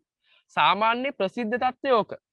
ප්‍රසිද්ධ තත්ත්වය තමයි ඔයගොල්ලන්ට අර කරුණු 4ක් දීලා මේ 4 දදේනට ඇතුළත් වෙනවද නැද්ද කියලා අහන එක. එහෙම නැත්නම් ඔයගොල්ලන්ගේ අහනවා ද්විගණන දෝෂය වළක්වා ගන්න පාවිච්චි කරන්න පුළුවන් ක්‍රම. මොනවද කියන්න බෑ? ද්විගණන දෝෂය වළක්වා ගන්න පුළුවන් ක්‍රම මොනවද? ද්විගණන දෝෂය වළක්වා ගන්න පුළුවන් ක්‍රම. දැන් ඔහොම රචනා ප්‍රශ්නයක් අහලා තියෙනවා. ද්විගණන දෝෂය වළක්වා ගත හැකි ක්‍රම කවරේදයි පැහැදිලි කරන්න. very good. එකතු කළාගේයි අනිත් එක අවසාන නිෂ්පාදිත ක්‍රමයයි. ඉතින් ඔයා එකතු කළාගේ අවසාන නිෂ්පාදිත ක්‍රමය ලියලා මේ දෙක පැහැදිලි කරලා ලකුණු හම්බෙනවා. තව ප්‍රශ්නයක් අහනවා සැගවුණු ආර්ථික ක්‍රියා හා නීති විරෝධී ආර්ථික ක්‍රියා දලදේශීය නිෂ්පාදනයට ඇතුළත් වේද නොවේද යන්න පැහැදිලි කරන්න. එතකොට කියන්න ඕනේ මේවා ඇතුළත් වෙන්නේ නැහැ. හැබැයි මේවා ඇතුළත් කළ යුතුයි. ඇතුළත් වෙන්නේ නැත්තේ නීත්‍යානුකූල නොවන නිසා ගොඩක් අය මේවා සගවනවා. ඉතින් මේ සැගවෙච්ච ඒවා සැගවිලා තියෙන නිසා ඇතුළත් වෙන්නේ නැහැ. හැබැයි ඇතුළත් කරගන්න ඕනේ. ජාතික ගිණුම් හදන්නේ මහ බැංකුවෙන්ද? ඉස්සර මහ බැංකුව ජනහා සංඛ්‍යාලේඛන දෙපාර්තමේන්තුවයි දෙකම හැදුවා. සාමාන්‍යයෙන් හදන්නේ ජනහා සංඛ්‍යාලේඛන දෙපාර්තමේන්තුවේ තොරතුරු වලින්. BSL කළමනාකරන වීඩියෝ තාම අප්ලෝඩ් කරලා නැහැ නේ. අද අප්ලෝඩ් කරනවා. සේරම අප්ලෝඩ් කරලා තියෙන්නේ වෙබ්සයිට් එකට අද දානවා ළමයි. BSL වීඩියෝ අද රැට ව්‍යවසායකත්වයේ රිවිෂන් එක පටන් ගන්න. ඔයගලන්ට කෙනෙක් අහලා තිබා සර් මේ මාසෙට ටියුට් කීයක් හම්බෙන්න ඕනද කියලා. BS වලින් ටියුට් 3ක් හම්බෙනවා. සුළු පරිමාණ අලුත් පාඩම සුළු පරිමාණ හා මධ්‍ය පරිමාණ ව්‍යාපාර කළමනාකරණයේ අවසාන නිබන්ධනය සහ දෙවනි පාඩම ව්‍යාපාර ආචාර ධර්ම හා සමාජ වගකීම්. ජාතික ගිණුම් හදලා රටක් මොකද්ද බලාපොරොත්තු? අම්මෝ ජාතික ගිණුම් වල වාසි කොච්චර තියෙනවද? එකක් නෙවෙයි ළමයි. රටකට කොච්චර වාසි ජාතික ගිණුම් හදන එක ඒ රටේ නිෂ්පාදන ඇස්තිමේන්තු කරගන්න පුළුවන්. ඇත්තටම කොච්චරක් රට ඇතුලේ භාණ්ඩ හා සේවා නිෂ්පාදනය වෙනවද? ගිය අවුරුද්දට සාපේක්ෂව ආර්ථිකය කොච්චර වාසි සහගතද? මම මේ පිටුවත් එක ඔයගලන්ට කියන්න යන්නේ. පිටු අංක මේකේ වාසි වෙනම පිටු අංක මේකේ නැහැ ඒ පිටුව. අන්තිම පිටුවේනේ පිටු අංක කීයද ළමයි 40 ගණන් වල ඕකේ වාසි අවාසි තියෙනවා. අවාසි නෑ ළමයි ඇත්තටම වාසි තියෙන දලදේශ නිෂ්පාදනය ගණනය කරන එකේ වාසි අවසානයේ ඔයගලන්ට දාලා තියෙනවා ගොඩක්. ජාතික ගිණුම් ගණනය කරන්න ඕනේ. ඇයි මොනවද වාසි? මේකෙන් දලදේශ නිෂ්පාදනය ගණනය කරන්න පුළුවන්. අපේ අනිත් රටවල් එක්ක ගනුදෙනු කරන ආකාරය අපිට දැනගන්න පුළුවන්. ඊට පස්සේ රටේ අනාගත කටයුතු ඇස්තමේන්තු කරන්න පුළුවන්.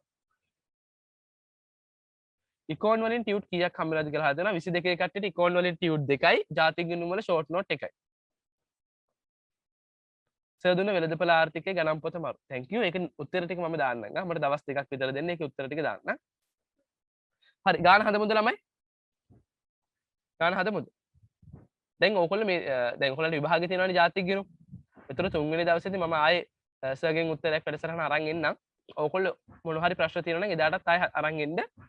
මේ ඔයගොල්ලන්ට මයික් ඔන් කරලා කතා කරන්න මම අවස්ථාව දෙනවා ළමයි යා. හරි. මෙන්න තියෙනවා ගාන සටස් පටස් සුටුස් කාලා හදන්න. පේනව නේද හැමෝටම?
හරි මං හදන්නද ළමයි මං හදන්නද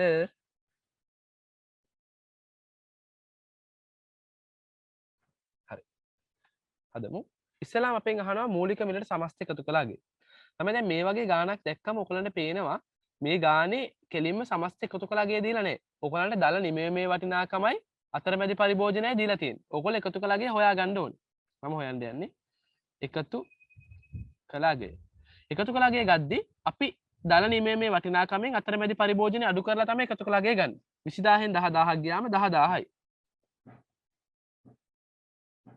20000න් 10000ක් ගියාම 10000යි ආය 50000න් 25000ක් ගියාම 25000යි ආය 70000න් 12000ක් ගියාම 58000යි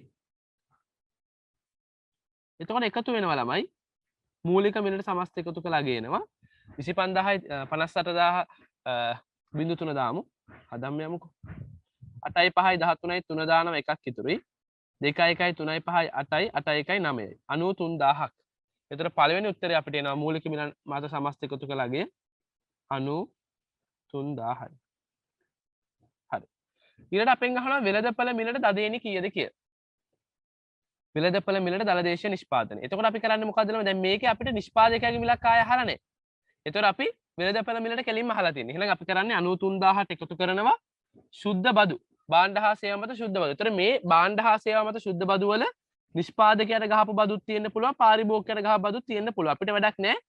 අපිට කෙලින්ම වෙළඳපළ මිල ගද්දි නිෂ්පාදකයාගේ බදුත් ගලප ගන්න එපා. ඒ නිසා ඒක ඇතුලේ දෙකම තිබ්බත් අපිට අවුලක් නැහැ. අපි කෙලින්ම සම්පූර්ණ බදු ගන්නවා 2000. 93000ට එකතු කරනවා සම්පූර්ණ බදු 2000. ශුද්ධ බදු ඒ කියන්නේ සහනාධාරات අඩු වෙලා තියෙන අවුලක්ම නැහැ. ඊට පස්සේ එකතු කරනවා ප්‍රවාහන ගාස්තු 3000. දානේවට ඔයගොල්ලෝ හරියක් දාගන්න එතකොට ලේසි. ආයේ වෙළඳාන්තිකය 4000. දැන් එනවා 93000 93000 95යි 3යි 98යි 98යි 4යි 102යි. 1,02,000යි. අපි මේකට කියනවා වෙළඳපළ මිලට දල දේශීය නිෂ්පාදිතය. 1,02,000යි. ඊළඟ දල ජාතික ආදායම හොයන්නේ අපි මේ හොයාගත් 1,02,000 දල දේශීය නිෂ්පාදනයේනේ. ඒකට එකතු කරනවා ශුද්ධ විදේශ ප්‍රාථමික ආදායම්. එතකොට අපිට තියෙනවා ප්‍රාථමික ආදායම් ලැබීම් 25000ක්. ඒක එකතු කරන්න. ගෙවීම් තියෙනවා 20000ක්. ඒක අඩු කරන්න. එතකොට උත්තරේ එනවා 1,02,000න් 25000ක් අඩු කරලා 25000ක් එකතු කරලා 20000ක් අඩු කරනවා. එතකොට සේරම ශුද්ධ වශයෙන් ගත්තොත් 5000යිනේ ළමයි. ශුද්ධ වශයෙන් තියෙන්නේ 5000ක් එකතු කරන්න. 1,02,000යි 5000යි 1,07,000යි. 1,07,000යි. දැන් පටල ගන්න එපා. දැන් මෙතන ජාතික ආදායම හෙව්වට ඊට පස්සේ අපිට කියන්නේ ශුද්ධ ජාතික ආදායම. ඒක හදන්නේ දල ජාතික ආදායම 1,07,000යිනේ. ඒ 1,07,000න් අපි අයින් කරනවා ප්‍රාග්ධන ස්ථාවර ප්‍රාග්ධන පරිභෝජනය. නැත්තම් ෂය. ස්ථාවර ප්‍රාග්ධන පරිභෝජනේ 5000ක් තියෙනවා. 5000ක් අඩු කරන්න. එතන උත්තරේ එනවා 1,02,000යි කියලා. 1,02,000යි. එතකොට ශුද්ධ ජාතික ආදායම 1,02,000යි. අපෙන් ඊළඟට අහනවා වැය කළ හැකි දල ජාතික ආදායම. දැන් අපේ අය පටල ගන්න තැනක් තමයි ළමයි. ඕගොල්ලෝ වැය කළ හැකි ජාතික ආදායම හදද්දී මේ 1,02,000ට හදනවා. අපිට 1,02,000ට හදන්න පුළුවන්ද වැය කළ හැකි දල ජාතික ආදායම? මෙතන තියෙන්නේ ශුද්ධ ජාතික ආදායමක්. අපෙන් අහන්නේ වැය කළ හැකි දල ජාතික ආදායම. එහෙනම් අපි දල ජාතික ආදායම තමයි ගැලපිල්ලට ගන්න ඕනේ. දල ජාතික ආදායම කීයද? 1,02,000 නෙමෙයි. දල ජාතික ආදායම 1,07,000. අන්න 1,07,000ට තමයි අපි එකතු කරන්න ඕනේ වැය කළ හැකි කරන්න වර්තන සංක්‍රාම. දැන් ගානේ බලපුවම් පේනවා වර්තන සංක්‍රාම ශුද්ධ ඍණ 2000ක් තියෙන. එහෙනම් එකතු කරන්න නෙමෙයි කරන්න ඕනේ අඩු කරන්නයි ඕනේ. එහෙනම් ඍණ 2000. 1,07,000න් 2000ක් අයින් වුණාම 1,05,000යි. 1,07,000න් 2000ක් අයින් වුණාම 1,05,000යි. අවසානයේ අපෙන් අහනවා ශුද්ධ දේශීය නිෂ්පාදනය. දැන් මේ 1,05,000ට ගැලපිලි කරලා හරියන්නේ නැහැ. ශුද්ධ දේශීය කරන්න නම් දල දේශීය හොයන් යන්න ඕනේ. මෙන්න දල දේශීය 1,02,000ක් තියෙනවා. එහෙනම් දල දේශීය නිෂ්පාදන 1,02,000ට තමයි ගැලපිල්ල කරන්න ඕනේ ශුද්ධ කරන්න. දල දේශීය 1,02,000න් අයින් කරන්න ඕනේ ස්ථාවර ප්‍රාග්ධන පරිභෝජනයේ 5,000. එතකොට එනවා 97,000ක්. හරි. පැහැදිලිද ළමයි හදපු විදිහ? දැන් මම මේ පාඩම ඉගෙනනව නෙවෙයි. මම මේ ඔයකොල්ලෝ වීඩියෝ බැලුවා. ඒ වීඩියෝ ටිකේ තිබ්බ දේවල් මතක් කරා. මට හැබැයි ලොකු සතුටක් තියෙනවා. මොකද ගොඩාක් අය ඉතාලම පැහැදිලි උත්තර දුන්නා. ඔය ජාතික ගිණුම් කියන්නේ ගොඩාක් අයට බැරි පාඩමක්. හරියට පටල ගන්න පාඩමක්. නමුත් දැන් chat එකේ මම දැක්කා හැමෝම ඉතාලම සාර්ථක විදිහට උත්තර දුන්නා. ගණන් ටිකක් ගොඩක් අය හොදලා හදනවා. තවත් ගණන් ටිකක් මම තව චුට්ටකින් දානවා. ඒ ටිකත් හදන්න මේ ගණන් වල උත්තර ටිකත් group එකට දාන්න. හරි. ගැටලු තියෙනවද ළමයි මොනවා හරි? මම share එක අයින් කරන්නද? ලියා ගන්න මොනවා හරි තියෙනවද?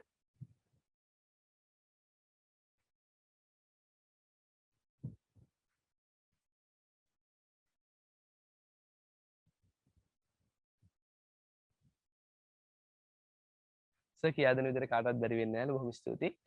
හරි.